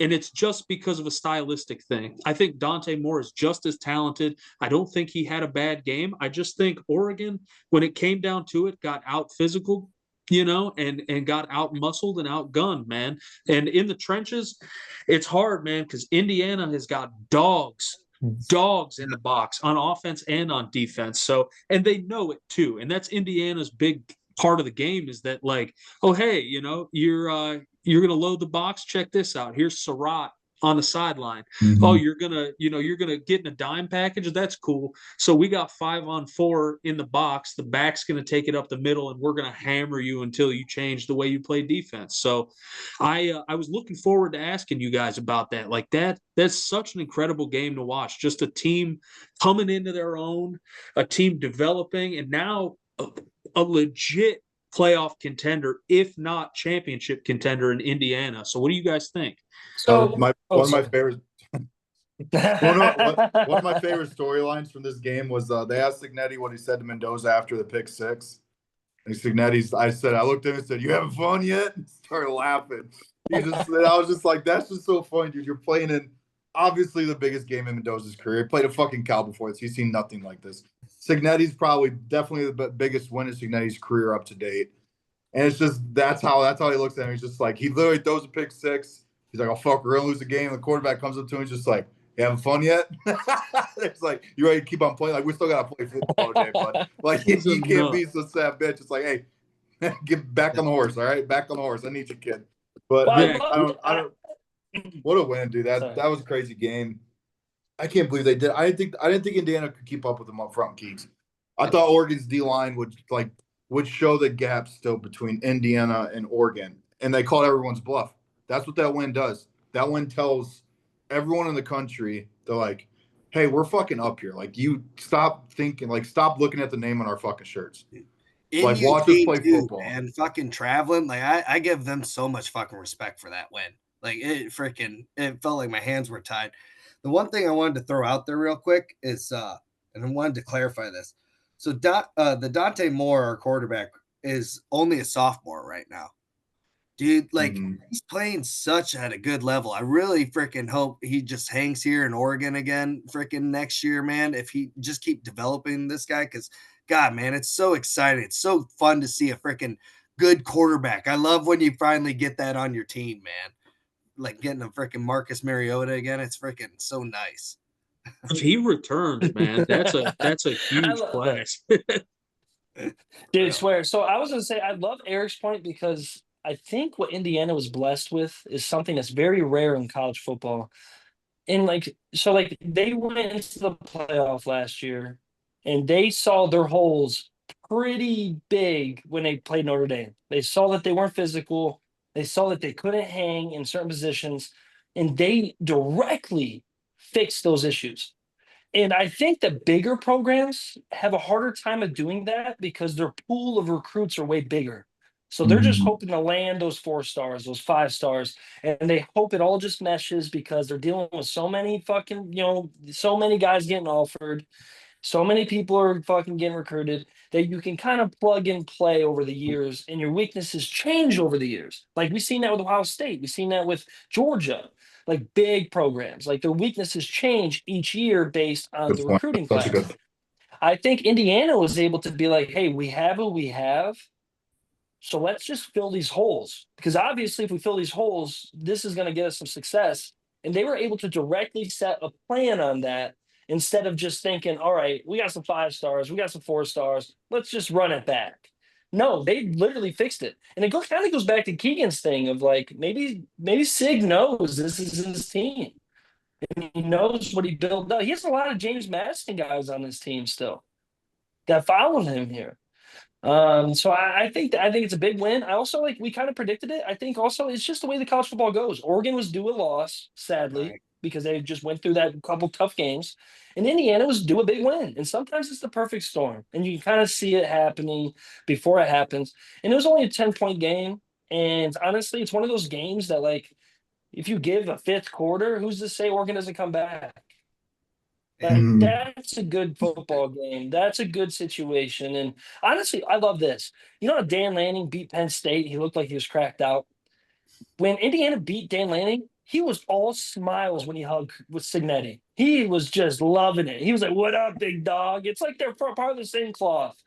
And that was a cool part to me. I was like, dude, Dan Lanning came up and dapped that boy up. He did not hesitate. He didn't have his head down. He goes, good win, coach. You can see him mouth that shit too. It's like, that's dope. And it makes the Big Ten stronger. Who would have thought that after gaining USC, UCLA, that Indiana would be the fucking third to second best team in the Big Ten consistently, bro? That's fucking buck wild, dude. It just is. Out of nowhere, man. Especially Out if you know of nowhere. Signetti's story because he was on that Saban coaching staff. So now there's a bunch of like jokes going around that like Saban left as soon as Signetti became a head coach because he knew the demon was fucking coming. Like that's why Saban did, that's why he was the only boy Saban didn't put on to like another job. Like, oh hey George, you need a coach? You can take Kirby. But I bro, ain't giving also you fucking I love Signetti. I I ain't love giving you that Signetti. comparison because I love that comparison because people forget Nick Saban bounced around to figure himself out. Mhm. And Sig has like kind of that reputation where like he didn't have okay, Ryan Day probably has the best record as a coach when it comes to being an AP voted team. Like he has never not been voted. You know what I mean? He's barely spent time out of the top 10. But he inherited that and kept that going. Sig is building his own culture everywhere he goes. This is only his So fourth year as a head coach, man. That's yeah, big. dude. And that's the way Saban was. Saban bounced around. Saban could have turned Kent State into a powerhouse. He didn't do that. He fucking bounced around. And Oh, I think didn't that's what you're gonna see that with this. I think what's in 2018, Signetti was coaching at like Elon. And like you just imagine like it's like a career mode from a video game. Like you get discovered playing basketball in the park, and then in 5 years you're playing in the NBA. It's like Sig literally did that. What is it? Indiana University of Pennsylvania. Yep. He jumps to Elon, For jumps from five, yep. jumps to Elon, goes from Elon to James Madison, Yep. James Madison to Indiana, and now he's got one of the best fucking teams in the whole country. It's an incredible story, man. And he's the best kind of fucking whack job. Like he's a lunatic. Like I love to see him succeed so far. And, I'll tell you what, while you guys were talking about Dan Lanning, I just thought, I'm like, fuck, man, they got Rutgers next week. Oregon versus Rutgers. And a Rutgers defensive player might be like top on my list of jobs I don't want to have next week. Like, I feel like Lanning is not going to stew on the loss. He's going to get back in the lab, cook up a game plan, and they're going to shit can Rutgers next week. Yeah. Lanning's that kind of guy. He said, "Boys, don't lose sight of the goals. Let's fucking push on, man." So, can I be a negative Nancy real quick? Do it, please do. Just before we move on, I can see you cooking. You know what? I will give you flowers, dude. You got a hell of a hosting voice, dude. I fucking love it. Look at you go, dude. I try, man. I try. No, you ain't trying. You doing. So it's like, but the sick thing kind of plays a funny brain. Like, I'm a Notre Dame guy, and it's like, sure, he's had the success, but people always say, "Oh, Notre Dame join a conference." I'd love to if it means we get to go against the same set of teams every year and know their game plan. Yeah. Because Notre Dame, we get to play people that want to kill us and we never play them. Like, you know what I'm saying? Like, and there's parts of me that kind of looks into that with Sig, where it's like, man, like you had success, but your schedule this year ain't that tough either. It is tough, but Penn State looks nice. They should cruise the Big Ten championship now, too. So like it's like, and last year you cruised and that hurts you. I mean, I have to be a negative guy somewhere where I'm like, brother, you great success. It's college football, it's D1. You know this pod. We respect D1 football players, especially if you're in the Big Ten, SEC, all that shit. But also, it's like, good win against, the Oregon Ducks. I think Keegan can agree, this Oregon Ducks team is still in development, even though they're great. They're still in development. So great win against a developing team. That's cool. Cool, whatever. But also as a Notre Dame guy, we're ranked almost in the top 10 again with 2 losses against teams in the top 5. Relax, Sig, before you blow your load before the playoffs, big guy. Because I would love, I'm calling it right now, boys. Notre Dame at Indiana first round. Calling it now. I think that Indiana will host a game because they'll run the table. They'll lose against Ohio State in the Big Ten and they'll still host a game. Yeah. And I think Notre Dame will be sitting right there to go back into their house after they went to our house. That'd be great. But you can't help but think that way because, Freeman has his career record right now is 75% win percentage. Doesn't look that great. Some bad losses on there. But it's Notre Dame, dude. Like, we play a Super Bowl, like you guys said with Ohio State and Illinois. That's our game every goddamn week. It's a Super Bowl. And, like, Indiana, it's like, cool, you got some Super Bowls, but you also have some JV football games thrown in between your Super Bowls. Yeah. I still just don't think Indiana, as good as they are, I think 3 is a high ranking, and I think Texas A&M beats the brakes off them. That I don't think by much. Like, I know I say beat the brake, man.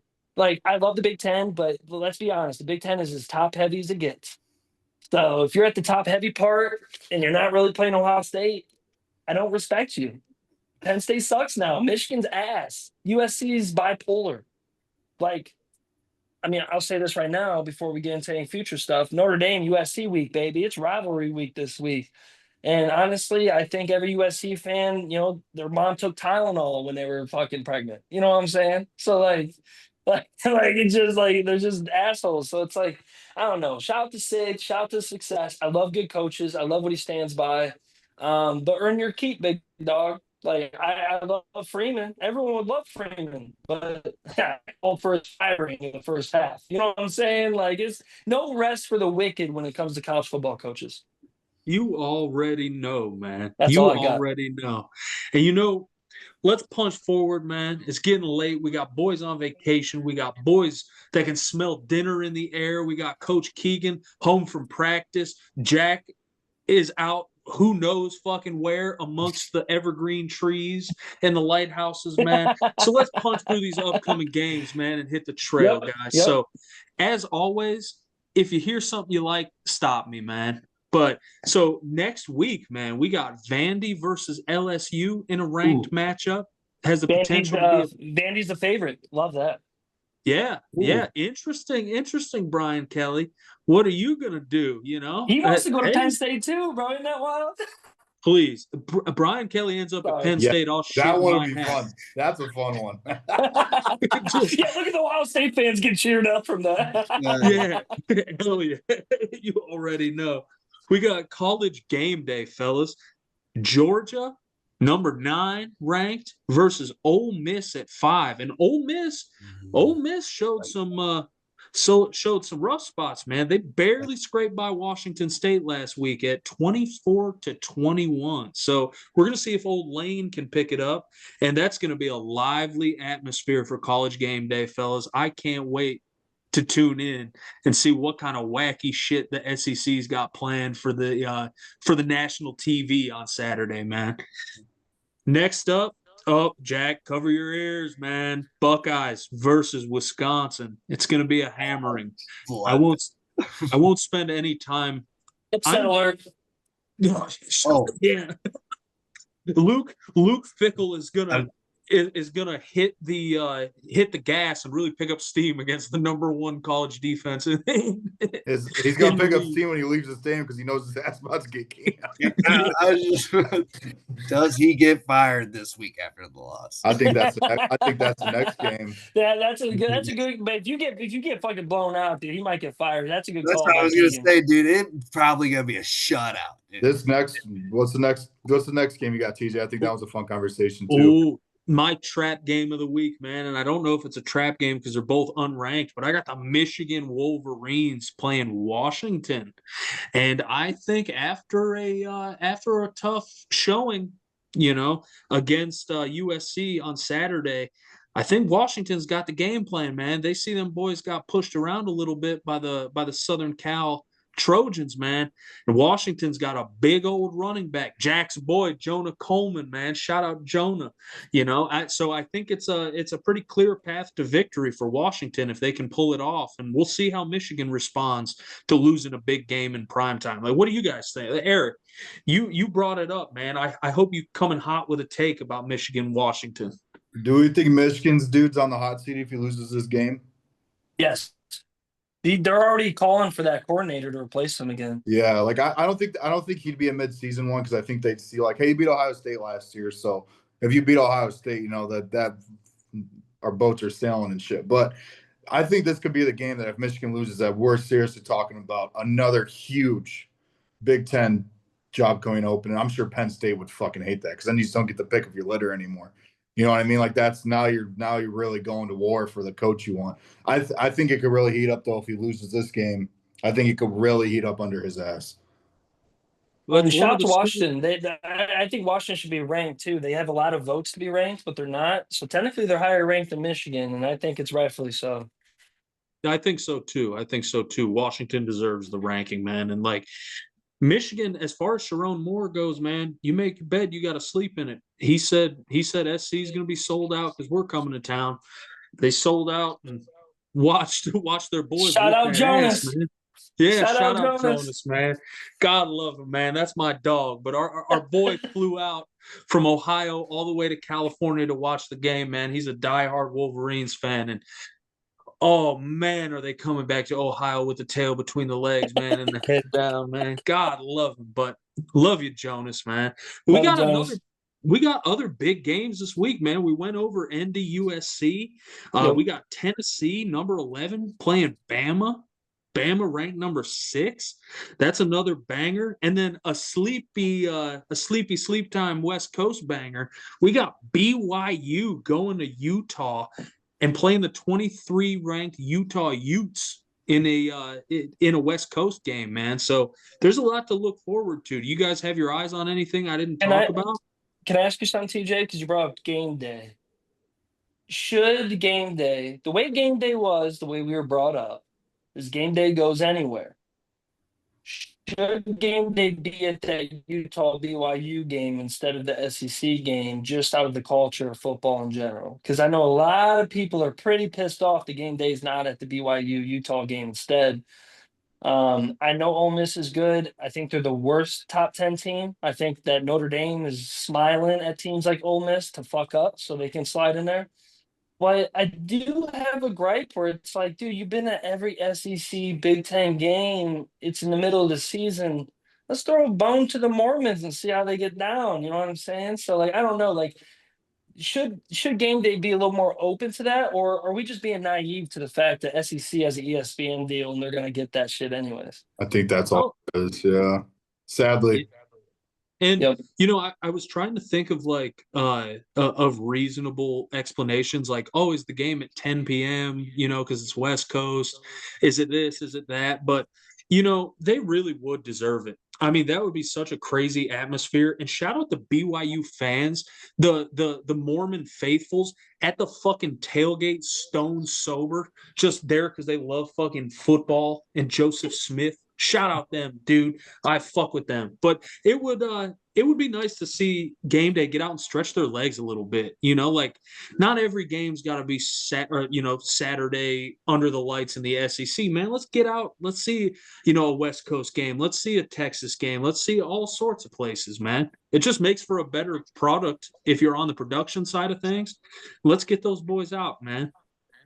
Yeah, it's just better for football culture, It really is. Like, I wouldn't know anything about some of those teams growing up if it wasn't for shit like that. Yeah. You know what I'm saying? Yeah. Like, we all grew up being like, oh, damn, Utah's kind of fucking fire this year.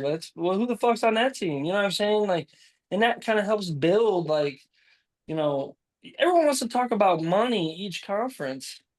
How about we all make this money together? That's what I think people are forgetting about. It's like, bro, the money's here because we all worked together for 50 years to get it here. No We can't doubt. forget that. We can't forget that. But No anyways, doubt. I digress. I hate that word. I digress. Yeah. Well, boys, that pretty much covers it. Do you guys have anything else you want to get off your chest? Any other things burning a hole in your pocket? Any takes you want to get out there? Keegan, Eric, anything you want to add? I want to ask this. If you boys got the energy, can we run through the NFL real quick on what we got going on schedule-wise and what we think might be wins and losses in those games? Upcoming. It's fun. Yeah. Yeah. So I don't have every game. Eric could probably pull I gotta up. pull it up. You want me to run through them just quickly? Yeah, You guys want to do you guys all want to do a pick 'em real quick? Well, I'll take win. Yes. All right, cool. I'll go first. I'll go. So it's Thursday Night Football. It's not the oldest matchup between two quarterbacks. You guys weren't on the podcast yet. The oldest matchup between two quarterbacks was actually Drew Brees and Tom Brady in 2020, and they did it twice that year. So it's not. Me and TJ were thinking that. So it's Pittsburgh at Cincinnati. I'm probably going to take Pittsburgh here. Yep. Yeah, Pittsburgh. They're on a roll, dude. They are. They're just one of those teams that ain't that good, but good enough. You know what I'm saying? Yep. Hey, man, there might be a reason why Tomlin's pissed off that fucking Joe Shicey's over there. Well, dude, they're saying, you see, I don't want to go back to college, but they're saying fucking Tomlin was in the odds for the job for Penn State, bro. Pennsylvania people are weirdos, dude. Something in the water, man. That 3 Mile Island water, dog. They're drinking irradiated shit, man. But shout out Aaron Rodgers real quick with his thin skin and his big knuckles and old man features, man. He's doing the damn thing, man. Then London, Saturday morning, 9:30 kickoff in London. We have the Rams at Jacksonville. I will take the Rams here because I hate watching Jacksonville pick-wise. Right. Because they play really well against good competition. But I think the Rams are a little upset, dude, and they're ready to get some wins under their belt to get ready for a playoff push. And I just don't think the Jags are in that mindset. And you're going across country. I think the Rams have veterans. They're going to win that. Rams, yeah. Saints are at Chicago. Chicago's 5.5-point favorites. I'll probably take Chicago here. And I kind of think the good Rattler ball is going to go wasted at some point. You know what I mean? I think the Saints, once he stops playing, like, I'm not going to say hero ball because he's not playing what you could call hero ball, but he's going to have a couple bad games and you're going to be like, oh, shit, now we're in the pits of hell with this team. Yep. You know what I mean? Yeah. Go Chicago. So far. Miami at Cleveland. Losing coach probably gets fired Monday morning. I'll take the Browns here for shit. Cleveland's second win. Maybe the last win, but it's their second win. Wait a sec, fellas. Got to turn it around for the one time. Give me the Dolphins, man. I I think a bad situation gets worse. I think Kevin Stefanski gets the hot coals up under his ass. The seat gets hotter. I think McDaniel lives another week and steals one against the Browns. Ooh. Surprisingly, not the Hey. lowest ticket price of the week. Surprisingly, we'll get to that one soon. Don't worry. New England is at the Tennessee Titans. That's crazy.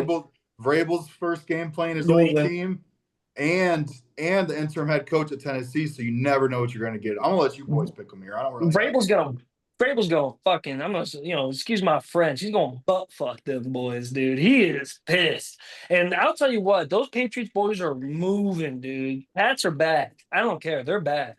And Tennessee, man, the whole house is falling apart. Interim coach or not, you ain't got the facilities, my brother. You just ain't got them. And it just no way in hell Vrabel's walking off that fucking field without beating the shit out of those boys. No way. Man, Raiders at Chiefs. We got a little AFC West matchup there. Probably Kansas City. Yeah, Kansas City. Sadly. Yeah. All right, next Jetsy game we goes got- for 100 though. Jetsy goes for 100. I think. I think he really does. I hope you're right.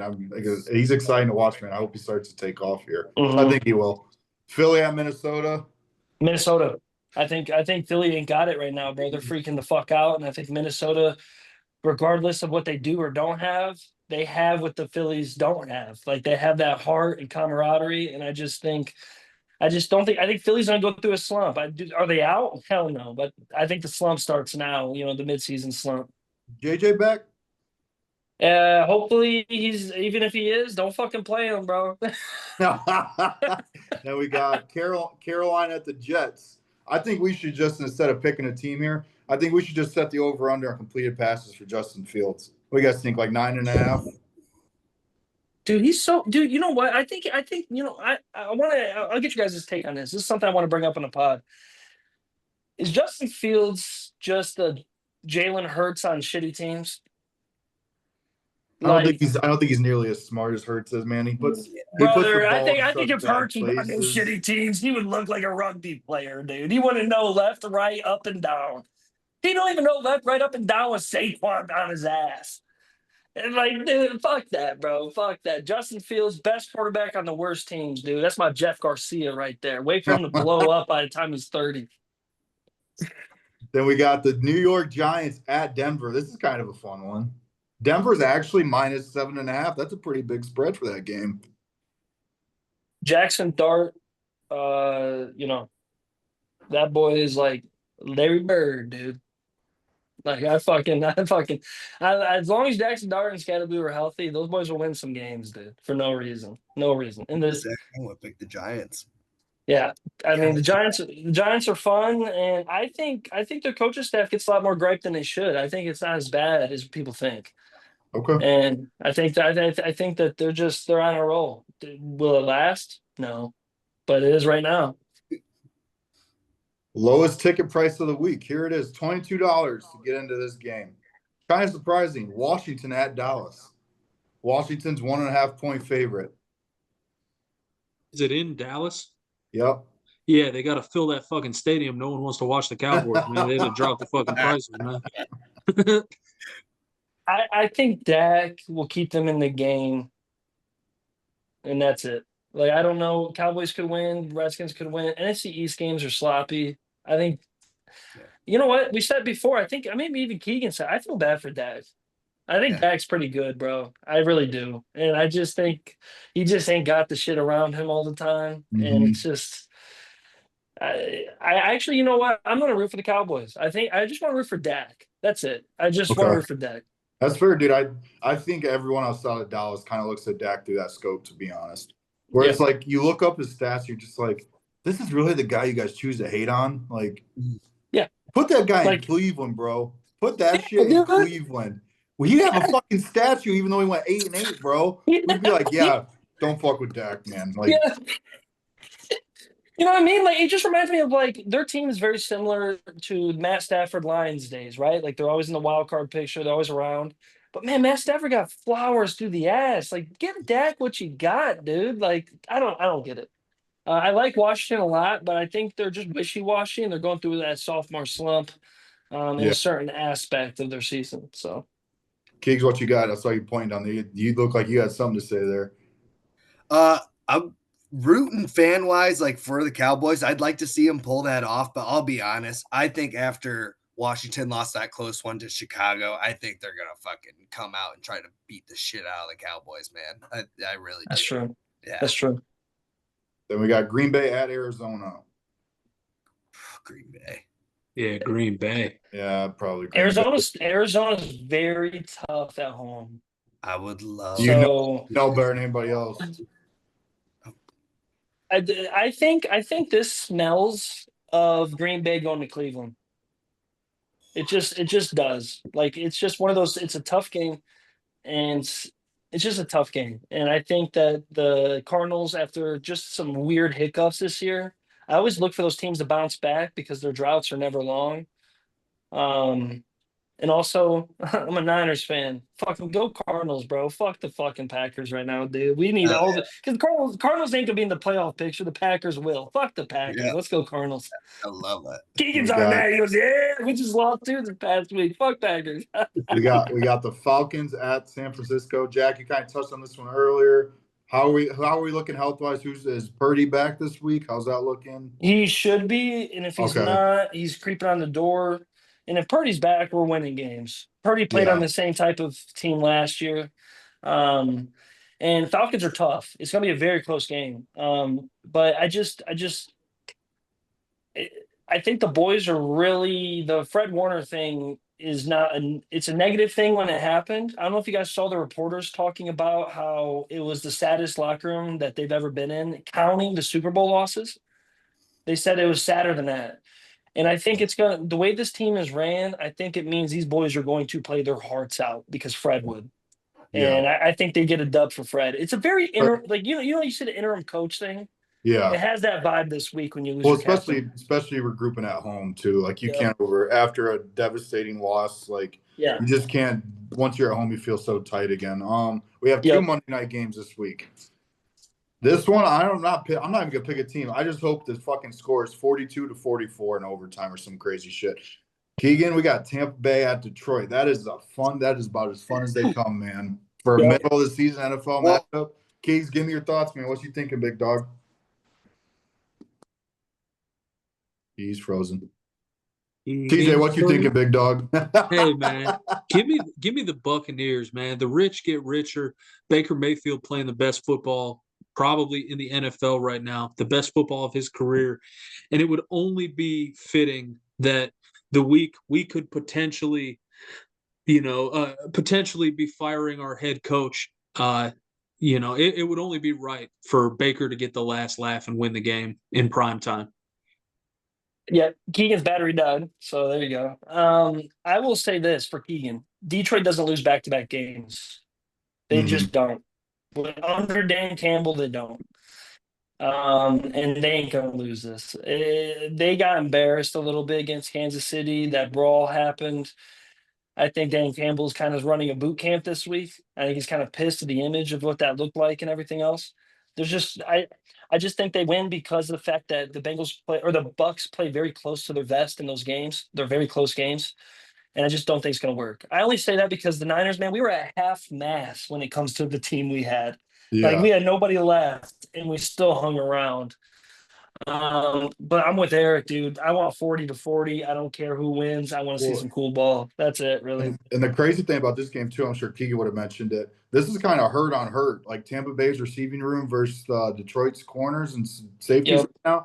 And without Homeboy playing this week because of the suspension, like, this is going to be hurt on hurt. Like, we're going to have some wild fucking dudes getting a ton of run in this game. Like, we're going to have some crazy. It's a playbook game. So if they really did score a lot, it would be the most random guys you've seen ever, and it's going to piss you off in fantasy, Bub. I'll tell you that. Keegs, Detroit, Tampa, go. Detroit, baby. We fucking bounced back, dude. Blow everybody's mind. Fucking beat Baker. What are we talking about? No question. Well, I told them, Keegan, that Detroit doesn't lose back-to-back games. That would fucking be great. Is that in Detroit or is that in Tampa? Yep. Okay, yeah. Monday Night Football. I feel way more confident being in Detroit. I feel like we'll get our shit together. will slow freaking Baker down, and everybody will start questioning that a little bit this upcoming week. So, yeah, go Detroit, baby. I feel good. And our last game, Keegan said we're gonna rip his MVP odds away from him. All right, let's keep going. Sorry, I just saw the time. Thank you, boys. You're for staying good. with us. The last one's Houston SCL. We got a double night Monday football header. I don't have a horse in that race. I haven't watched either of those teams play a ton of football this year. So if anybody's got a take to get off about this game, I do not. Houston, who? Houston's at Seattle. Seattle beats them.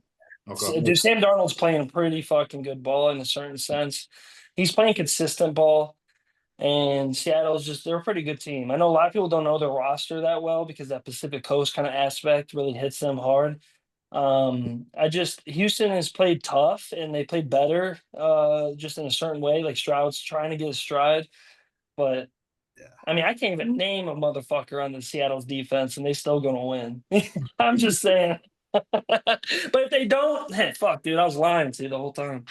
And we have Buffalo and Baltimore on bye weeks. Buffalo beats the fucking brakes off them boys. Oh, They're they're on a pissed, Bye, bro. they're on bye weeks, Jack. Oh, my bad. I was like, dude. Man, We'll get That's out like- here on that one. that's how you know it's getting Buffalo's late. gonna have the better week of practice. God damn it! Yeah, dude. Fucking A.